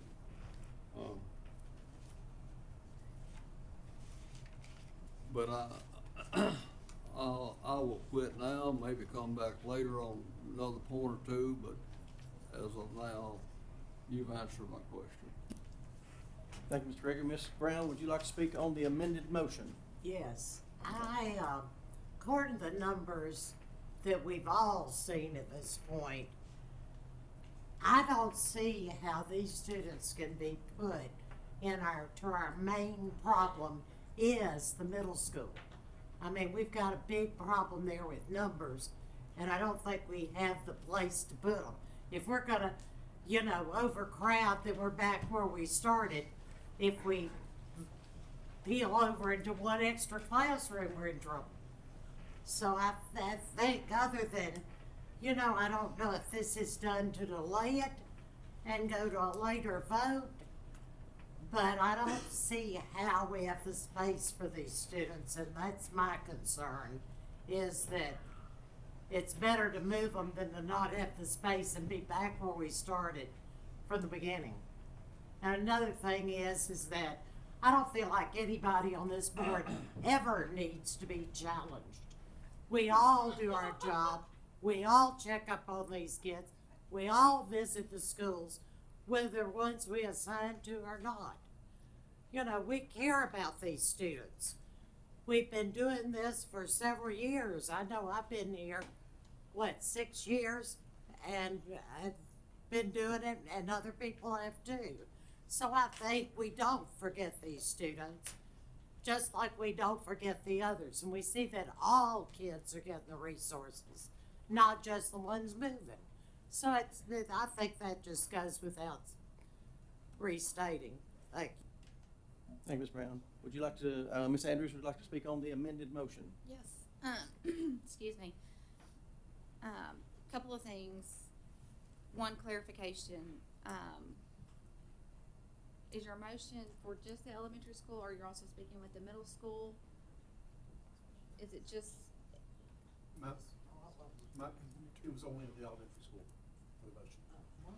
so it's just elementary, so you would not extend that then to middle school? My next question I would doesn't, be open to modifying the do motion. we, do we know the number of students, that would be impacted? Do we have an idea of number of students that are impacted that, within the rezoning that have IEPs? I don't have the total Okay. number. We've been looking at it and we've been going by addresses mostly. But I don't have the total number. Okay, my initial concern with that, with Mr. Hawkins, I appreciate the spirit of the motion, and I understand, as parents looking at that, wanting that, but, as a sibling of somebody who, my little sister has Down syndrome. And so I have dealt with those types of situations since I was 18 months old. And so my concern is, if we allow IEP students, then do we also, what's that happen with the sibling? I can tell you growing up that my sister and I never got to go to school together until we got to middle school. And that's difficult. As difficult as it is sometimes to leave the students, or to move them around, it also is disruptive to not allow siblings. And so we're looking at family units also transferring. And so that's something to be said. Yes, these students that may have an IEP and for different reasons, but to have a sibling at the school with them will also help. And I just think with looking at current numbers, that this can snowball and be counterproductive to what we need to do in the station camp. So, yeah. Thank you, Ms. Andrews. Mr. Daniels? Thank you, Mr. Brewer. I've got 6 kids that are currently in our school system, from a senior in high school all the way down to a kindergartner. My oldest, the senior, he's had an IEP since he was in 3rd grade. He's got high functioning autism. He's got ADHD. And there were some challenges that we had to go through. There were also connections that he made with teachers at some of the schools that were very important. And there were challenges when he transitioned from 5th grade to 6th grade in a different set of teachers that were challenging to him, and led to a lot of issues because he didn't have that connection. My younger ones, I've got a couple that have IEPs. They're for speech. They transition just fine. So I think there's different levels of what those needs are. And I guess my question would be, and I noticed Dr. Phillips isn't here, but Mr. Hawkins had mentioned that, when we look at out-of-zone requests, there are times where we will accept hardship waivers. And I guess my question would be, would, in cases where there are students with IEPs or special needs or developmental issues, would that fall in the realm of hardship? And would that help address some of those concerns? And I know he's not here, but I don't know if you could answer that.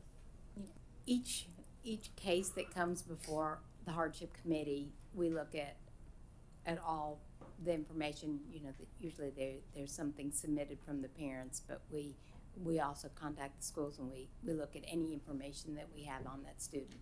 So each one is a case-by-case decision when we look at that.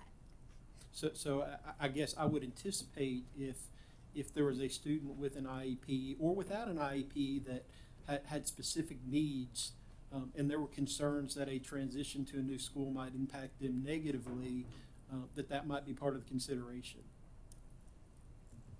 It's whatever a person wants to submit to that hardship committee that we would consider.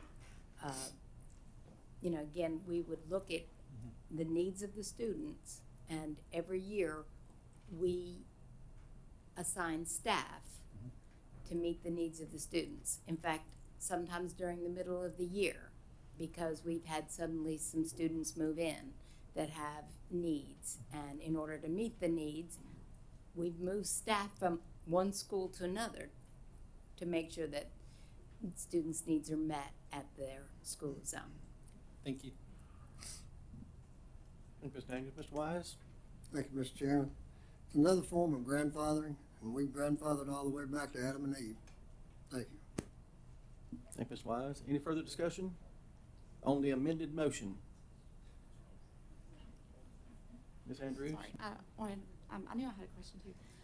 And Ms. Sam, can you also just clarify that once a student has an IEP, and specifically within our county, if they are moved within the county, that IEP stays with them. So it is not, if they've got an IEP now, they do not have to start the process again once, you know, if they change schools or so forth, that carries with them from school to school.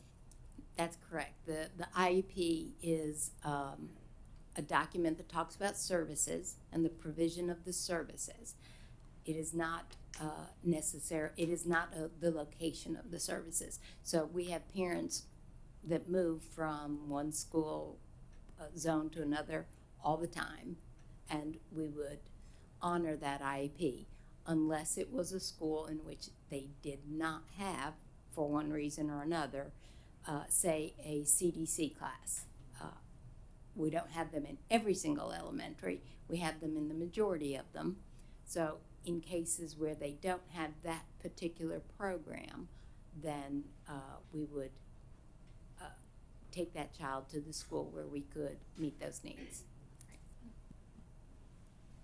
Mr. Hawkins? Clarification with Ms. Nam. When a child with an IEP transfers from one school within Sumner County to another, by federal law, a new IEP team must be built. So the composition of that child's IEP support team would have to be reformed at the new school. Is that correct? The members would be the titles. So you would, yes, you would have a new special ed case manager, you would have a new principal. You don't have to meet to implement that IEP within Sumner County, because we've already agreed to what the services are. We would just implement them in a different school. So that's actually helpful in that an IEP would transfer, so you would already have a level of services and resources already developed for that student to be received by the new school. That's correct. You don't have to meet again. You don't have another referral. You don't have to meet eligibility criteria. You already have a contract with Sumner County Schools for the provision of those services. You don't have to meet to reform, but you are required to have your periodic status reviews on how it's functioning. Yes, you would have to write a new plan at least annually. Right, exactly. But a team can reteam at the request of a parent or the school at anyone's request. Any member of the team can ask for that, but we're required to do it at least annually. Okay, thank you. Thank you, Mr. Hawkins. Any further discussion on the amended motion? Seeing none, all in favor say aye. To have the motion restated before the vote?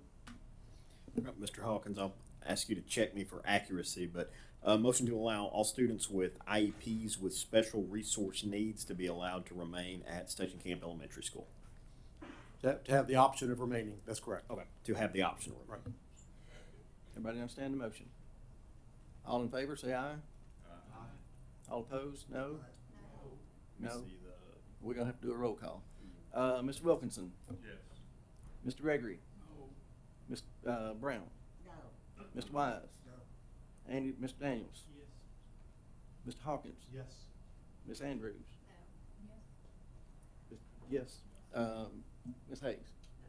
And chair is no.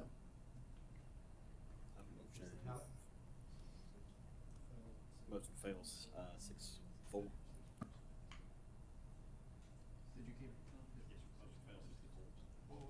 Motion fails 6-4. Now we are back to the original motion. For the motion's been made, motion's been seconded, we've discussed it. Mr. Wilkinson wanted to speak on it, his light's back on. Yes, I do want to speak on it. We're talking about this 187 students. There's definitely an overcrowded problem. And if you look at the numbers, if a school is overcrowded by 120 children, the teachers are not able to give them, all of them, what they're supposed to give them, and the children can't receive what they're supposed to, we can't just overlook the fact that it's overcrowded. We're not talking about one student. We're not talking about 10 students. We're talking about 116 in one school. They're not getting the benefits that they deserve because the overcrowded, which means classrooms are overcrowded. Teachers aren't able to teach what they're supposed to. I know this is not popular, this rezoning. It's not the first time it's been rezoned. In 1972, my parents decided to buy the family farm, moved us from Miami, Florida to Westmoreland. I have 2 siblings. It didn't have any effect on us psychologically, emotionally. We came from a great big city to a little bitty town. Children are resilient. They'll have friends that will go with them. You're talking about a subdivision, a whole subdivision moving. I lived on a farm. We didn't have a subdivision. We're all 3 productive members of society. None of us have ever been to jail. It didn't have a huge impact on our lives. My parents were very supportive. My concern is the overcrowded students that are not getting what they deserve. We have to do something to relieve the overcrowdedness.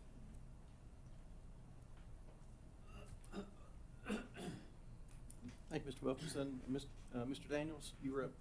Thank you. You know, Mr. Hawkins covered a lot of ground earlier this evening, and I don't want to go back over all of that. You know, but there are a number of suggestions that were made by members of the community for us to consider over the last 4 months. We spent a lot of time talking about this over the last 4 months. You know, one of those was, how about, you know, all the people that move in now are the ones that are rezoned? You know, thinking about that, it sounds great in theory, but how does that affect transportation? You know, you've got buses going to certain neighborhoods. You know, does you know, buses Carrollton? You know, do they go to 2 schools now? Do they go to 1? And so there's just a lot of issues that raises that make it more challenging. The second one was portables. You know, and I was, you know, as Mr. Hawkins was talking, I've done the math a number of times. Over the last 3 years, at a Station Camp Elementary, we're averaging about 78 students per year from a growth number. If you add those students in 2 years, we'll be at 1229, which is a lot of students. If you take that 1229 and you look at what you do with those students, you're talking about another 6, 7, 8, 9 classrooms, teachers, or portables that you're going to have to put on campus. So what happens when you put those portables on campus? What happens when you add these extra classrooms or these extra teachers? Well, what happens is now you've got to figure out a schedule to allow all these students access to services. For example, lunch. You've got 8 additional classrooms that you've got to fit into lunch. My kindergartner goes to lunch at 10:45 right now at Union Elementary. I think that's early, especially when she gets out at 3 o'clock. Now they have snack and all that other stuff, but you're talking about a school with 1,000+ students already, and Union doesn't have nearly that much. And so now you're looking at affecting the lunch schedule.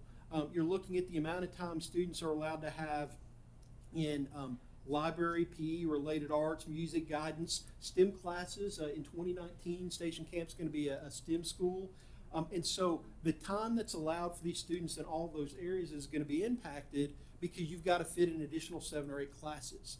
And that affects the students that aren't rezoned as much as it affects the ones that would be remaining there if we chose to allow these students to remain, or if we added portables to the campus.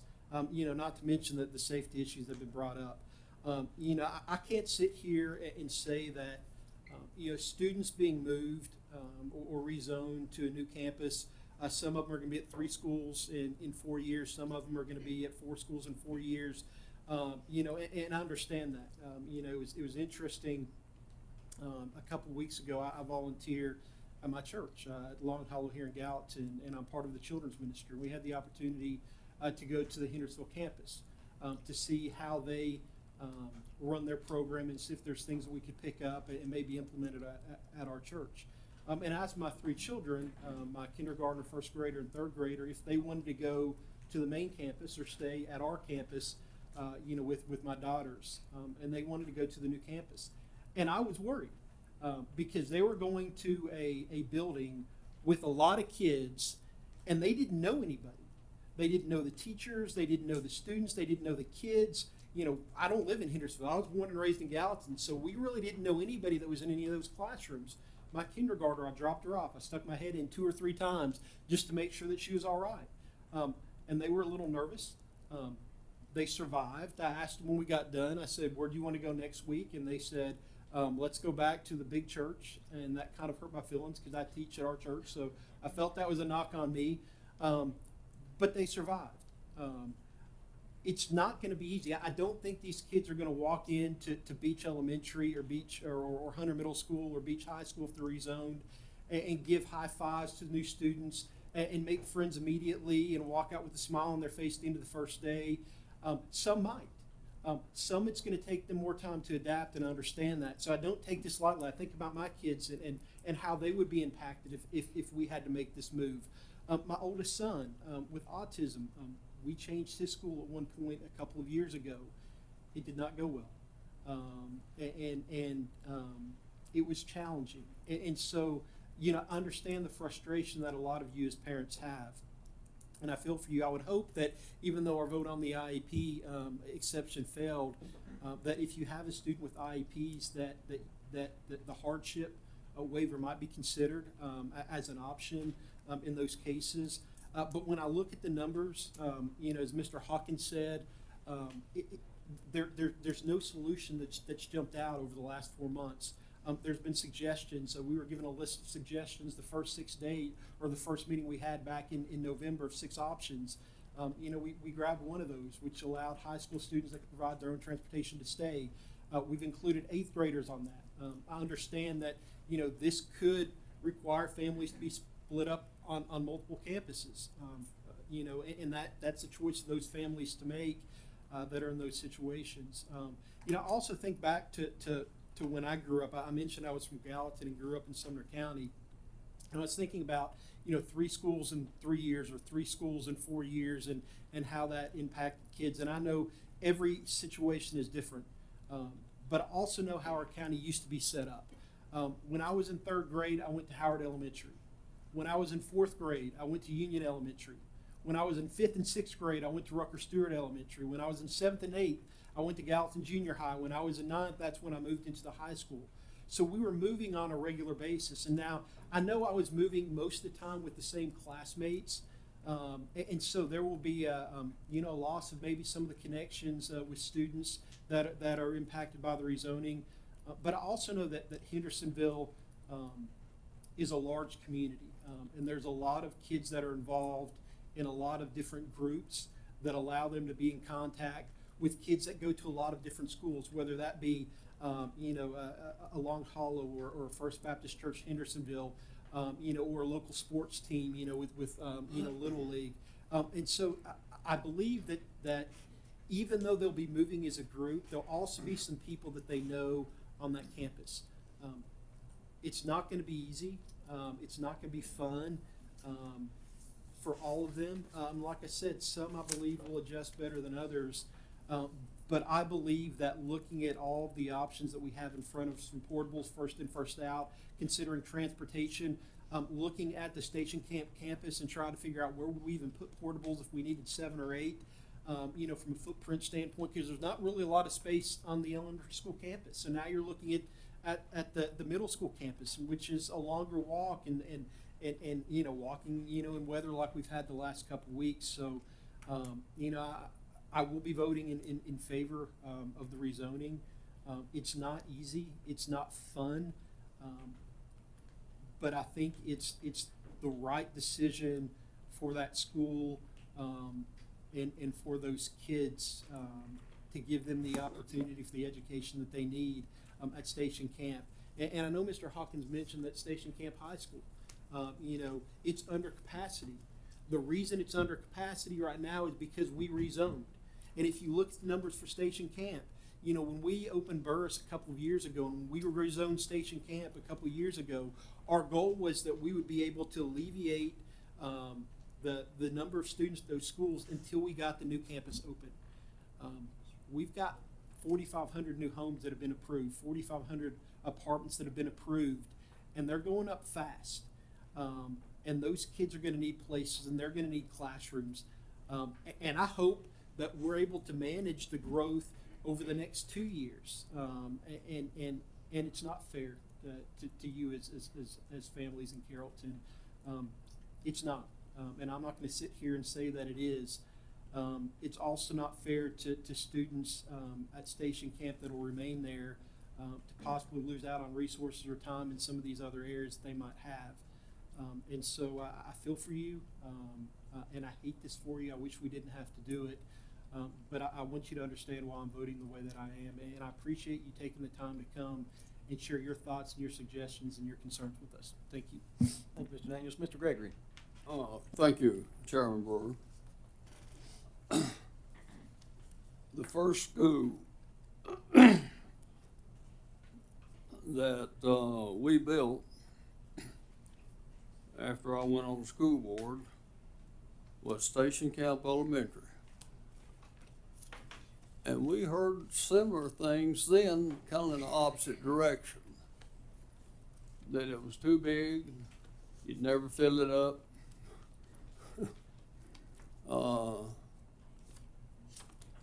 Cost too much. All those things that we went through in order to get that school. And actually it's grown pretty fast, very fast, matter of fact.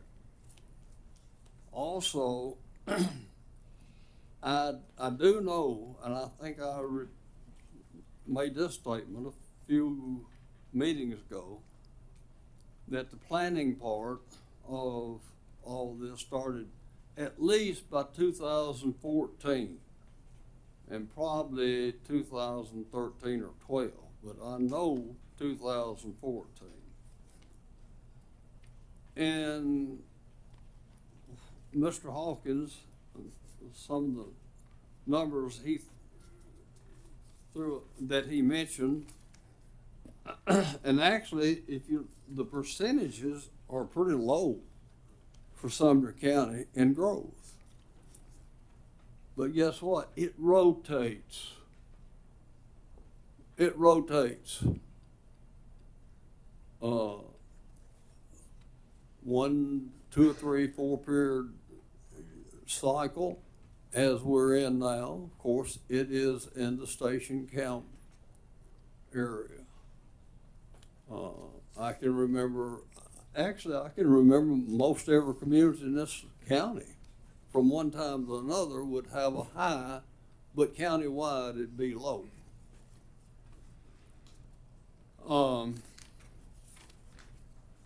If my numbers are correct,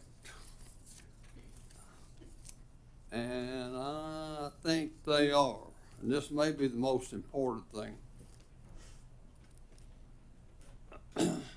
talking about changing schools. The normal path is that they'll change leaving the 5th grade, leaving the 8th grade, and then high school. In other words, 3 schools. If my numbers are correct, and I'm reasonably sure they are, that we would have about, I think, 23 4th grade students who would actually have attended 4 schools. All the rest of them would only have attended 3. which is the normal path. Elementary school, middle school, high school.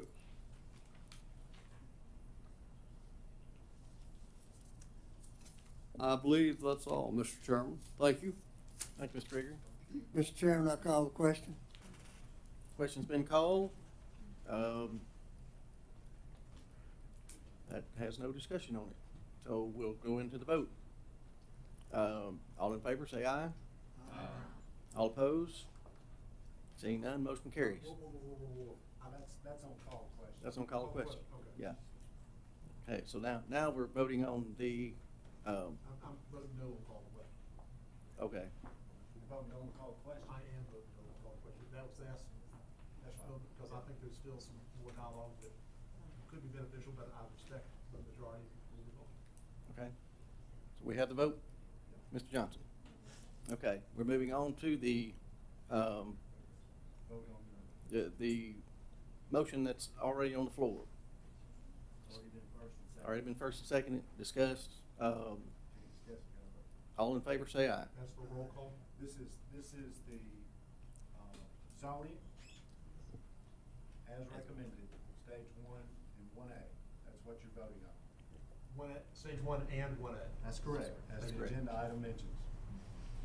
That's for roll call. Gentleman from District 6 has asked for a roll call vote. Mr. Johnson? Yes, sir. Ms. Hayes? Yes. Yes. To vote for the zoning plan is a yes. Ms. Bachman? Yes. Ms. Andrews? Yes. Mr. Hawkins?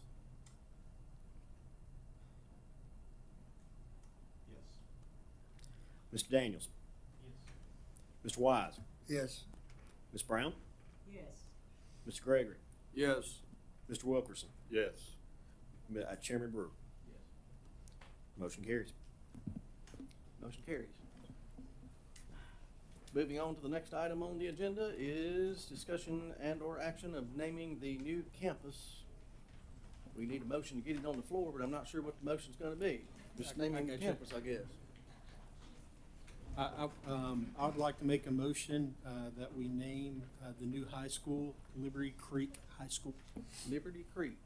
Motion has been made to name the new high school Liberty Creek High School. Is there a second? Second by Ms. Andrews. Discussion. Mr. Gregory. Well, I've changed my mind since last week because I've had a few people in that area and that supported this, and they had good reasons, had really good reasons. And I appreciate the young lady who made her presentations about this, and I agree with a good bit of it. I know, and the reason I'm speaking is because I came out last week with another name. But due to the fact that I've had some communication with others in that area, and actually they changed my mind about what to do, so. Thank you, Mr. Gregory. Ms. Brown. Ms. Brown? Where is Liberty? Where is the creek?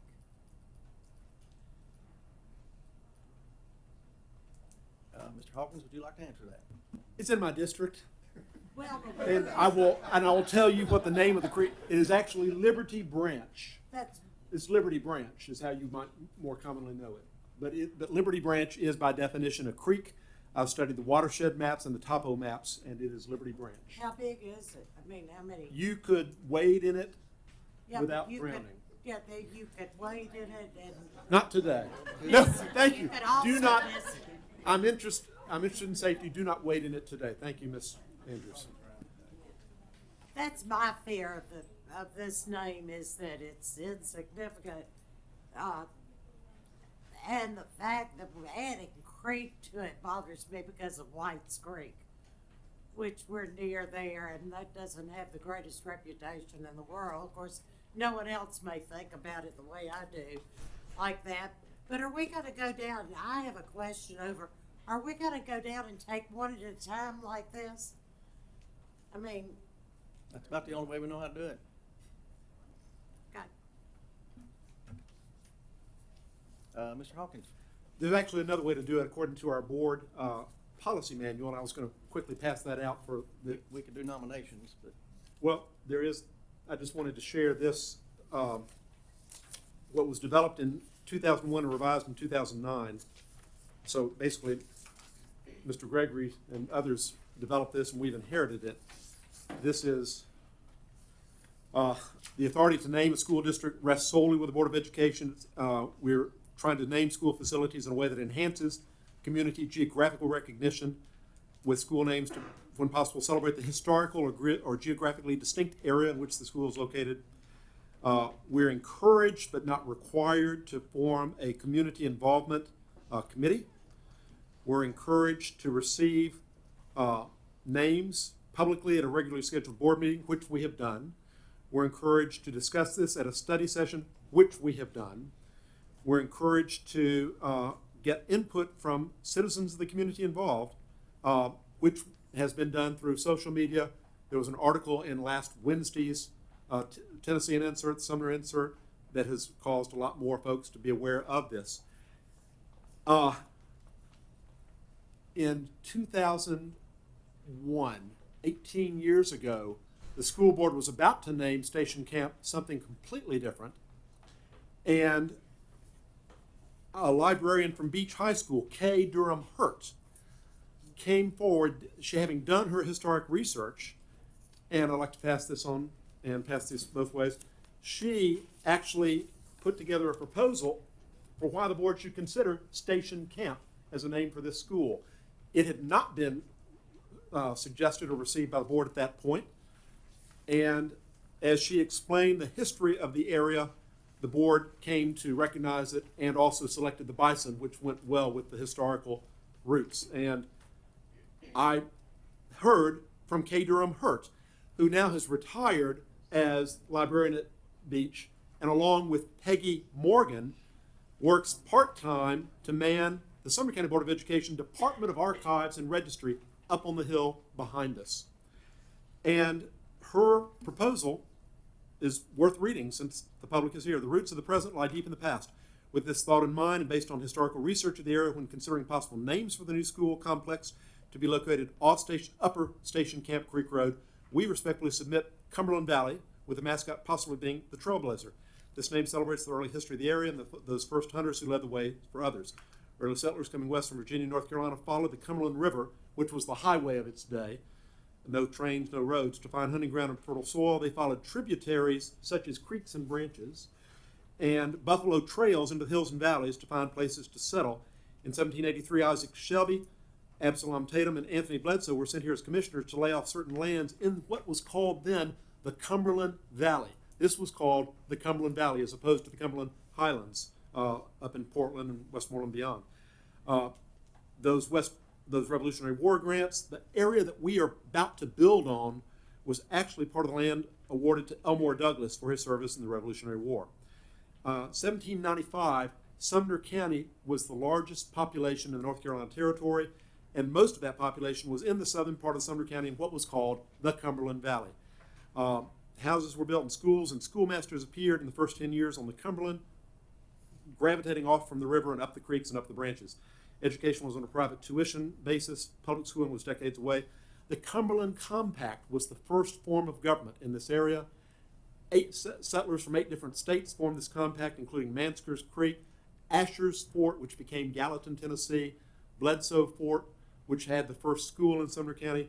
This agreement association of forts and stations caused the Cumberland Compact to be signed in 1780, and about 1/3 of the signers were settlers of Sumner County, and she has dutifully footnoted and credited our former Sumner County and state historian Walter Durham, the great leap westward, a history of Sumner County.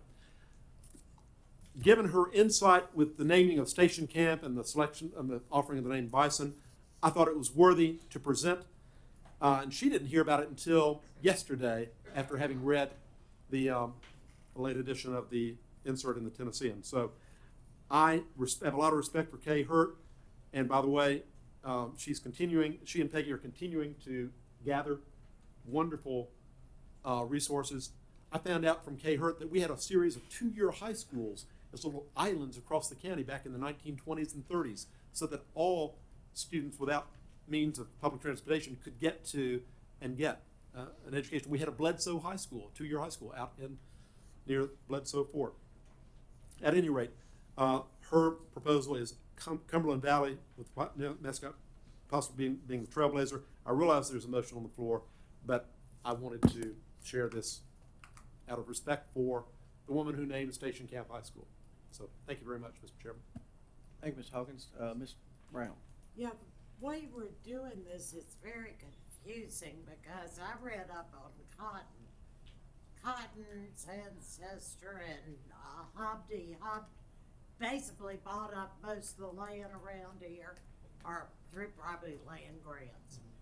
And Hobdy went to Drake's Creek area. Cotton went toward the Cottontown area. They don't know exactly where his boundaries were, and they said it came in our direction, so who knows? But they also were instrumental. The ancestors came with Donaldson, and they were instrumental in settling and making Nashville a city. So Cottontown has a huge historical issue in this too. I did notice when I Googled Liberty, I got subdivision information and Zillow and all that kind of stuff. When I did the Cotton or Cottontown, I got the historical things, which I think is kind of important.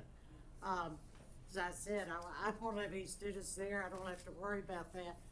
But I do think it is important that we think about what are we really naming it for? What is our intent? Are we going more historical or for a creek or whatever? It's really in the creek. I think it's Station Camp Branch, isn't it? Or East Branch of Station Camp. yeah, that's why that change of name there, and yet it's when you put that together, that's hard to do in a chair. So that's an issue too there. But we're having to discuss others in order to fight the vote on this. You know what I mean? I don't know of a better way to do it. But Well, I think the open, the open-ended discussion is good, but at some point you have to have enough people and votes to get around one name, and of course that's part of this process is to do that. So, I think we need to get settled on a name. I know it's very difficult to, because Cumberland Valley, I'm reading this and I think, man, that's a great suggestion. Certainly Cumberland Valley Trailblazers is a mouthful, but I agree with Ms. Hurt that this seems to be very historical for that. Kay is particular actually piece a of- relative. My problem is Cumberland College. Yeah, you're always going to have probably some conflict with something. Yeah. So, whether it's mascot or colors or the name, I wish we had. I wish we had time to look at, to leave it out there, but with our construction schedule, we need to get a name and colors pretty soon. Yeah, but like we now. could actually study some names tonight and not even put it on till the next time. We'd still have plenty of time, wouldn't we? No, they asked us for the colors last week. Last week, We already. are the walls up? You have to spec all that stuff into the design. So when you spec out the tile and when you spec out everything, you've got to have the colors to make it go. Otherwise, you build a school and you show up and the colors that you pick are not in the school, I see. which has I happened in Sumner understand. County before, by the way. You can go in schools that the colors are not what they are. The school was built with no connection to what later was chosen as a color and mascot. So we don't want to do that. We need to get settled on a name and vote that way. I also understand that there was a school there in around Cottontown. Does anybody know anything about it? I didn't have time at the time. I couldn't. I think the white building that's there is the old school that used to be used as a community center. I think even as late as the last, maybe since I've been here. Maybe didn't they vote there? They used to vote there, I think, in the white building there right on the highway, pretty close on 25. I think that's correct. I know we, back early in my tenure here, I think we helped the county with some maintenance on that building because they were still using it, I think, to vote or something like that. So for the community. Do you know the name? I just thought it was the Cottontown Community Center is what I thought. That's all I've ever heard it referenced. Ms. Andrews. Thank you, Chairman. We were given a list of names in January. We're able to submit names at that point, and many of those names have been vetted. I myself, I passed out information last week about a survey that had gone out that I had done that, yes, it was put on social media. Yes, it was shared. Yes, there are numerous people throughout the community. My most recent post has like over 1,000 and something interactions or whatever on that. And so people in the community, especially those whose kids are going to be there, what we just did is painful as far as voting for the rezone. It's not easy. This, though, is something that we want them to now get around. Like, we want them to be excited, like, okay, that's done. It is what it is. We'll process it. But now let's get excited about this new school. And overwhelmingly, from those that are affected, I've had either Liberty Creek or Willow Creek. They like the name. They can get around it. Liberty Lane, I agree with Ms. South and with Mr. Daniels that Liberty Lane, literally on Upper Station Camp where it comes out, is about diagonal to where the school entrance will be. In proximity of any name that we have, Liberty in and of itself is the closest, is the most geographical marking up to where that campus is going to be. Now, there's been some people say, hey, let's do Liberty Hill because it sets up on, because the property does kind of set up on a hill. My reservations, I am a member of Long Hollow, and we do a lot of LH Kids, LH Ministry, and so thinking of the LH with Liberty Hill is where I kind of shy, because I don't want there, obviously I love my church, but I don't want there to be a confusion with that. So to say Liberty Creek, as Mr. Hawkins says, there is the branch is a creek, and so that is what this community is excited about. And when you ask them, they are excited about that name. And so I fully support Liberty Creek Elementary, Liberty Creek Middle School, and Liberty Creek High School. Thank you, Ms. Andrews. Mr. Hawkins. Interestingly, just as our historian slash our archivist pointed about the name Cumberland Valley because of the fact that the Cumberland was the early highway for settlers from North Carolina. It was the tributaries and the branches that led to the exploration and also following the buffalo trails. Liberty Creek is exactly that. It's one of those tributaries. It's a historic area. And I love Kay Hurt and Peggy Morgan do a great job. I like Liberty Creek, and that's what I'm going to vote for. Thank you, Mr. Hawkins. Ms. Bachman? I do support Liberty Creek. I think that's the perfect name for that. Now, do we need a second? Was there, we got a second to it? Okay, so we're ready for. Okay. Any further discussion? it not only is a historic, it's parallel to the Upper Station Camp Creek Road, so it's sort of a blend of Liberty Lane and Upper Station Camp Creek Road, the two major roads that approach the area. But it also has the connotations of the Liberty, also has the connotations that this is in the cradle that led to the formation of Tennessee. This is the historic cradle of the state of Tennessee, is right in this area if you draw a radius area. So I like the name Liberty Creek for that purpose too. Any further discussion? Seeing none, all in favor for Liberty Creek High School, say aye. All opposed? Looks like we have Liberty Creek High School. Motion carries. Would that be for the middle school and elementary school too? That's for all three of them. Yeah, that's for all three of them. All right. Next item on the agenda is discussion and action on regarding the selection of a mascot, school colors for the new campus. We know what the name of it is now, so do I have a motion? I move that the mascot, with no disrespect to Ms. South, but I move that for the mascot to be the Liberty Creek Wolves. Second. Motion by Ms. Andrews, second by Mr. Bachman. Mr. Bachman. He's not here tonight. No, he's not. Mr. Hawkins, I'm sorry. It's getting late, for me anyway. Any discussion? For Liberty Creek Wolves, for the mascot.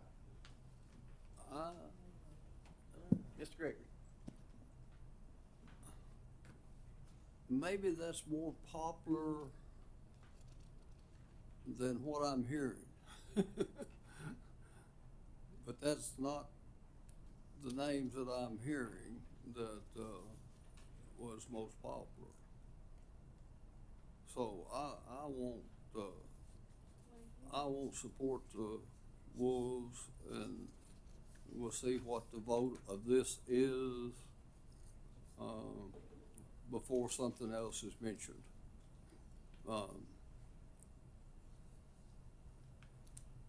And maybe it is more popular, but that's not what I've been hearing. And I may make a little bit of a suggestion here. It's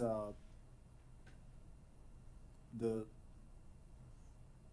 mascot and school colors probably it's all in one motion here, which is going to get real confusing real fast. And at the end of the day, you know, for us, we need both of those selected as quickly as possible. Ms. Brown made a good point last week in the sense that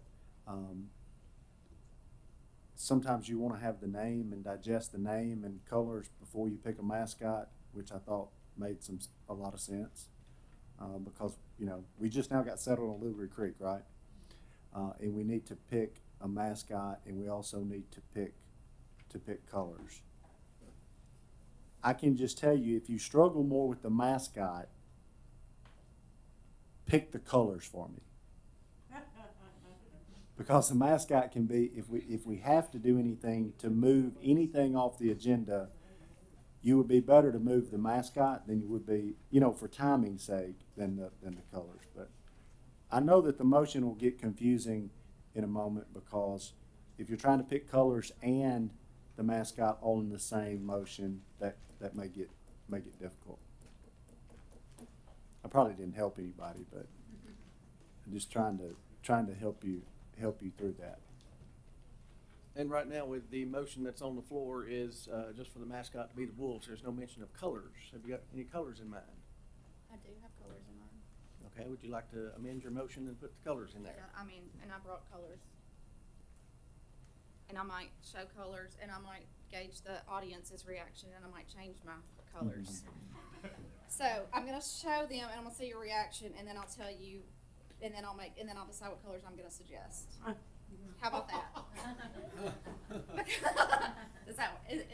Is that okay? Okay, so here are the colors that I like, because it's different. Could you swing over this way? Yes, I'm sorry. It is navy, a bright green, and a white, because that is non-existent in our county, and it would stand out. I've had a couple of people reach out to me and say they love that, and how it look almost. If this is not, then I think obviously, like Ms. Sal said, if you're doing Liberty, the other option is red, white, and blue. So, And I don't wanna, Mr. Chairman, Just a second, Mr. Greer. oh, I'm sorry, I was just gonna say, we have these, and if you want me to pass them back around, you remember these?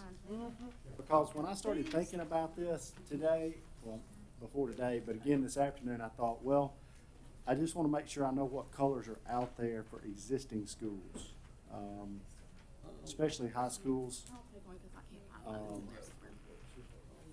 So, we've made this for you before. Yep. Which is why in this I picked green, because right now Gallatin is the only school that has green in their colors. And then, and like I said, that makes it pop. And then the blue, obviously blue or black, go with that.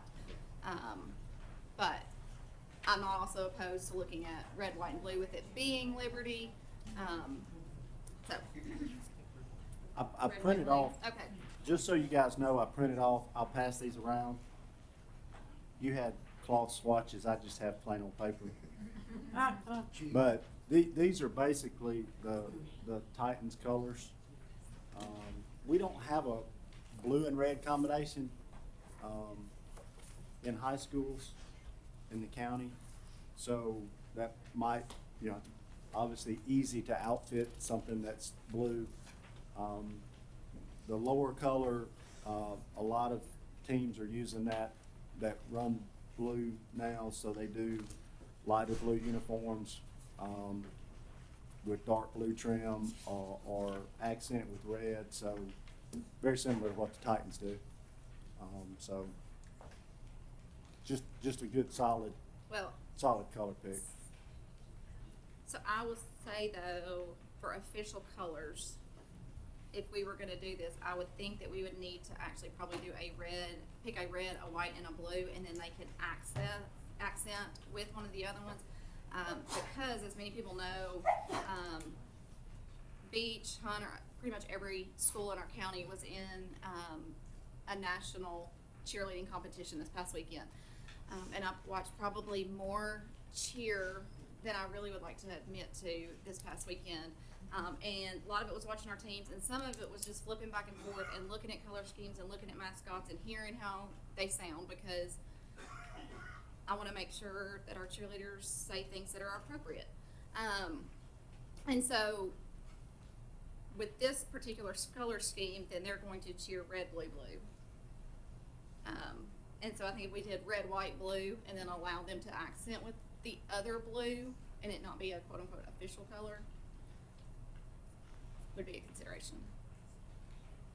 I think white's always an accent color. I mean, Yeah. every school we have on here has white as an accent color. Beach has white uniforms and run blue and orange. Hendersonville has white uniforms and run black and gold. From an athletic standpoint, white is always going to be a base color. White's in everything you've got, and it has been until the last 5 years when everybody decided gray was cool. Until they swapped out all the white stuff for gray. until Oregon came along. But look at Oregon, they look awful. Well, yeah, but we can't do that. I don't have a light on. Everybody's got their lights on. But Mr. Gregory, you're up. One of the reasons that I changed my mind for Liberty was patriotic. If there's any time in the world we need patriotism, and I don't think we're voting on school colors, but I do recognize that We are voting on a mascot and school colors as we speak. Well, it's not on the agenda. Yeah, it is. It's right here. That patriotism, red, white, and blue.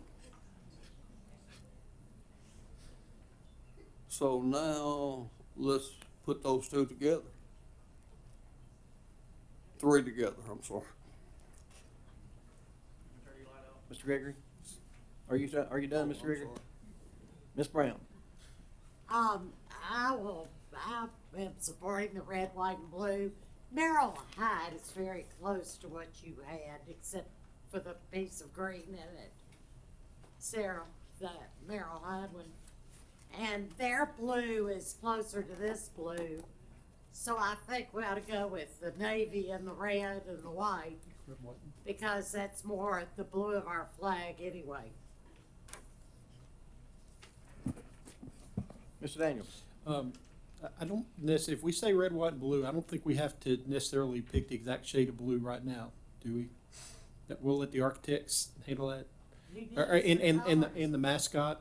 So if we say red, white, and blue, that gives you a start, correct? All right. The second question I've got, just for just for purposes of consideration, I'm not sure I can get behind wolves, and I know we're talking about colors right now, but my question is from a motion standpoint. Right now, we've got wolves and red, white, and blue. Well, we don't have red, white, and blue yet. If Ms. Andrews adds red, white, and blue. So my question would be, what would be the best way to possibly consider not selecting the mascot tonight, going to another study session, because we've seen Longhorns, we've heard wolves. I know there's been some other conversations. We've got Trailblazers on here. How would we handle the motion? What would need to happen in order just to say, let's pick the colors and not have the actual mascot name? Would that be to withdraw the motion, make a new one? Would that be the easiest way if Ms. Andrews would do that? Or would we just need to amend and say, not to, remove the mascot and just, I'm just asking for how we need to handle this. Ms. Andrews would need to withdraw her motion. Okay. And then make another motion for the colors. And if she's willing to do that, we'll proceed that way.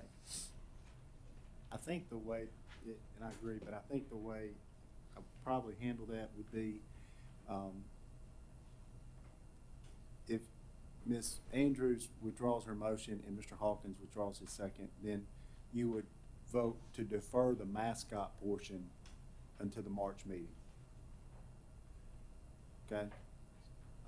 And then you would have a separate motion after that's voted on. You would have a separate motion for the school colors, and then we would be back on the red, white, and blue if that's what was picked for the school colors. I've got two lights. Mr. Hawkins. I yield to Mr. Berger. Would that be appropriate for the engineers, the architects? I think that they wish, they want them now, but if we give them colors in the name, certainly that'll help. I just don't want to put, we can discuss what we like and don't like and all that sort of stuff, but at the end of the day, I don't want the color selection or mascot selection to delay us and push us where we have to bid 3 weeks later or something like that. I mean, I don't want to be the part holding up the show here. That's true. Mr. Daniels, are you through? Did you have something else to say? I think Mr. Hawkins was first, and then I'll get Ms. Andrews. Thank you, Mr. Chairman. When Mr. Duncan was here last week, he explained that he couldn't be here tonight because he's with his daughter at the National Cheerleading Competition, and I respect his family parties there. He proposed the name Liberty Creek Lions for our consideration. And Lions is not a mascot that is used in our immediate neighborhood vicinity. It was also pointed out that the elementary school can be known as the Cubs, and the cheering section could be known as the Den. Similarly, the Wolves, also the elementary school could be known as the Cubs, and the cheering section could be known as the Wolf Pack. There were opportunities in both of those. Wolves and Lions both received some favorable discussion during study session, which was a non-voting thing, and I would be interested in either of those. Thank you, Mr. Hawkins. We do have a motion and a second on the floor for the Wolves to be the mascot. We can handle that two different ways. If Ms. Andrews wants to withdraw her motion and Mr. Hawkins withdraw his second, we could go that way, or we can just vote for, we're in line to vote for Wolves being the mascot as we speak. So if we want to move forward with the vote, we can move forward with the vote. I'm willing to withdraw my second so as to allow a little more dialogue. I am not willing to withdraw my motion at this time. I feel like we have had these families coming to these meetings since October. Yes, we have. They have been here every meeting, and I feel like it is a disservice to them. We've known about this since January. Like I said, I myself have put it out there. I've asked countless people. Many of these that are in our audience today have responded and have told me, and I think that it would be irresponsible of us to make them wait another month and come back to another meeting. I am happy to change my motion to include it to be wolves with our colors as red, white, and blue to make the voting itself more condensed, so we only have to vote one time. But I personally do not feel comfortable asking them to come back to another meeting. Thank you, Ms. Andrews. Ms. Hayes? Chairman Brewer, may I second Sarah's motion since the second was removed? You may. And that we're voting on the mascot. Well, it's actually an amended motion to add the colors. When you made your second, so I changed it to wolves with red, white, and blue, so she Right, the new motion. Looking at Sarah's, the social media post, wolves had a higher percentage than the Longhorns. If we're looking at that, Lions was not even on that. All due respect to Mr. Duckin's suggestion. So I second Sarah's motion and the wolves, red, white, and blue. The new motion is the Wolves as mascot, colors to be red, white, and blue. We have a motion and a second. Is there discussion on the new motion? Yes, I'd just like to Do reiterate. we vote on both of them at the same time? Ms. Andrews has the floor right now, just a second. I just want to reiterate my reasonings behind wolves. Number one, it is unique. It is not something that we have in our county. It would allow this campus to have a unique identity. I think we also need to keep in mind that we are looking at a pre-K through high school campus. And so whatever mascot we choose, it needs to be conducive for our small children all the way up to our graduates. Just a minute, Ms. Andrews. Board members, could you give the respect to the lady that's speaking right now, please? Thank you. Continue, Ms. Andrews. I think that we need to have a mascot that is reflective of our youngest students at the campus as well as our graduates. And I have, like I said, I recently vetted it in the survey. Last week we narrowed it down to 4 options. I once again put it out there. And again, wolves is coming back as that's what these families want. I had one parent post on my page. I'm gonna pull it up because I want to read it. As she says, and she says, I have 5 kids who will attend the new schools. They like Liberty because of the location. Wolves, and she quotes from the Jungle Book, the strength of the pack is the wolf, and the strength of the wolf is the pack. This group of families are fighters, and traveling as a pack already seems fitting.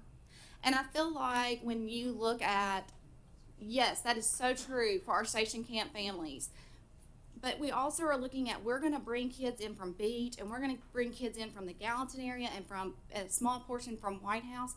We want that group to be a pack family. We want them to be all inclusive. We want them to have each other's backs.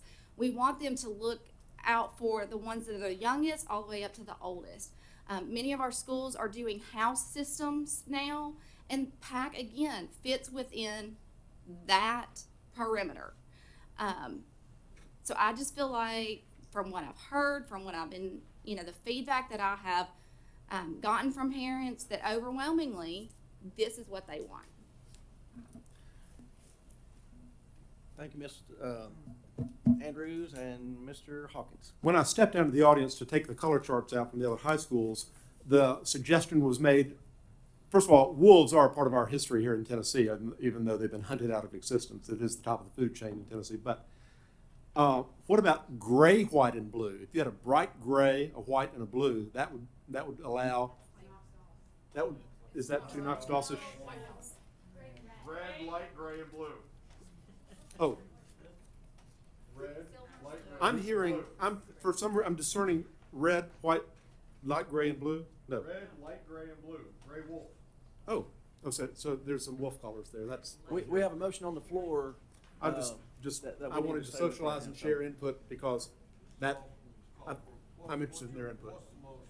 The motion, Mr. Gregory, is that the mascot be the wolves and the colors be red, white, and blue. That's the motion that's on the floor. Any discussion on the motion? One vote for both. One vote for both. Mr. Daniel? Yeah, I'm not a big fan of the name Wolves. Now, I could maybe get behind if it was the Liberty Creek Wolfpack, NC State. It's unique. It's a little different. Just don't like wolves. I know it's weird, but anyway, my question is this. In a moment, we're going to vote. If this fails to get 6 votes, what happens? Do we need to make another motion for no? Okay, I just wanted to check and make sure. So, thank you. Just one, Mr. Chairman. Yes, Mr. Johnson. One quick clarification. It only takes 6 votes for a policy change or to pass the budget. The simple majority would be what would pass mascot change. So if you vote for it, you're voting for red, white, and blue, which pretty much the white's always going to be a consistent color in every scheme, and you're voting for wolves. If that fails, then we need to talk about other mascots and other colors, or other mascots and red, white, and blue. My point was, if you can't decide on wolves, but you want to go with red, white, and blue, then at the sake of all sitting here trying to figure out what the mascot should be, now that we have the name and the colors, just defer the mascot part, and we already have the colors in the name. Okay? Because I know it's difficult to sit here and think through what you might do that's different. Okay? That being said, we still have a motion on the floor. Mr. Wise? I can hear the howling now. I call the question. Question has been called. All in favor of the question, say aye. Aye. All opposed? No. Got 1 no for motion carries for the question. We're going straight to the vote. We are voting on. Now you're voting on the motion. Voting on the motion. Oh, I apologize. We're voting on the motion to make the wolves. We're voting on the motion to make the wolves the mascot and the colors be red, white, and blue. All in favor say aye. Aye. All opposed? No. Need a roll call vote. Mr. Johnson? Ms. Hayes. In favor. Ms. Bachman. Yes. Ms. Andrews. Yes. Mr. Hawkins. Yes. Mr. Daniels. No. Mr. Wise. Yes. Ms. Brown. No. Mr. Greger. No. Mr. Wilkerson. No. Chairman Brewer. Yes. Motion passes 6-4. We have a mascot, we have colors. Next item on the agenda is discussion and or action regarding high school curriculum guide. Is there a motion? Motion approved, Mr. Wise, second by Mr. Daniels. Discussion? Seeing none, all in favor say aye. Aye. All opposed? Seeing none, motion carries. Next item on the agenda, discussion and or action regarding amendments to the general purpose budget. Motion to approve, Mr. Chair. Motion approved by Mr. Wise, second by Ms. Brown. Any discussion? Seeing none, all in favor say aye. Aye. Opposed? Seeing none, motion carries. Next item on the agenda, study session items. As we generally talk about that, if you have study session items you want to get on there, you can let Mr. Johnson know or Dr. Phillips know. Ms. Andrews. Yes, I would like to add for consideration for our March study session, policy IDFA. We discussed this back in the fall, and it's the middle school athletics. At that time, Mr. Brown had put some things within that, some changes that need to be made within that policy to reflect some things that we are currently doing. And I feel like that policy needs to be brought back up so that we can vote on those changes specifically, and then also if we need to have other further discussions.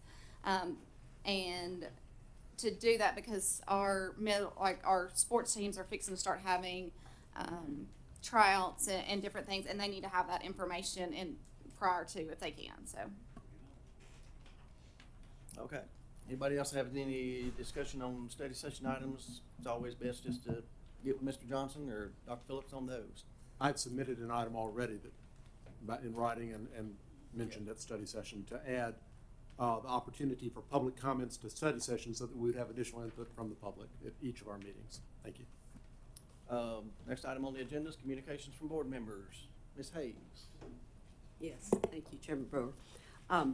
Last night, Hendersonville High School hosted a wonderful evening. It was an AP open house, and it was a packed house. The offerings of our advanced placement classes are growing in all of our county high schools and at Merrill Hyde Magnet.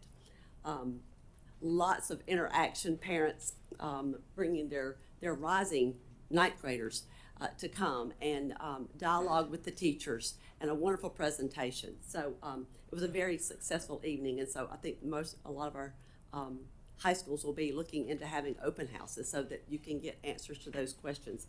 They really build a strong community of those AP scholars.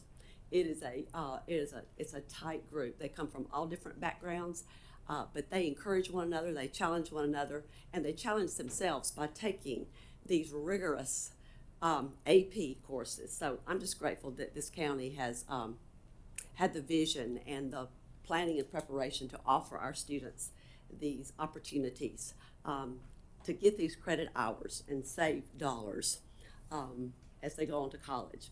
Also, the cheerleading has been mentioned a few times tonight.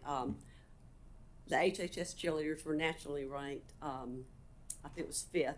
I've watched so many of the videos and the awards and the cheer routines that I can't remember. Many of our schools have been, the cheer teams have been recognized. A matter of business, Day on the Hill is next Tuesday. If there's anybody else who has not already let me know that they'll be attending, and Jeremy, we need to get your name submitted. So that will be next Tuesday. Will be from all over the state. We're going to swarm the hill. And I have sent you all, if you've not already gotten some of those things from the Tennessee School Board Association, you've gotten the legislation, the education legislation, and you can read up on that. I have also made appointments with our legislators, and I can resend. I think I've sent a schedule, but and David, I didn't know whether that was going to work out for you to be able to go, but you can let Jeremy know, and I can resend some of this information. But we have appointments made, and we're looking forward to that day. We appreciate our local legislators that take the time to hear us, not just on one day of the year, but they are accessible.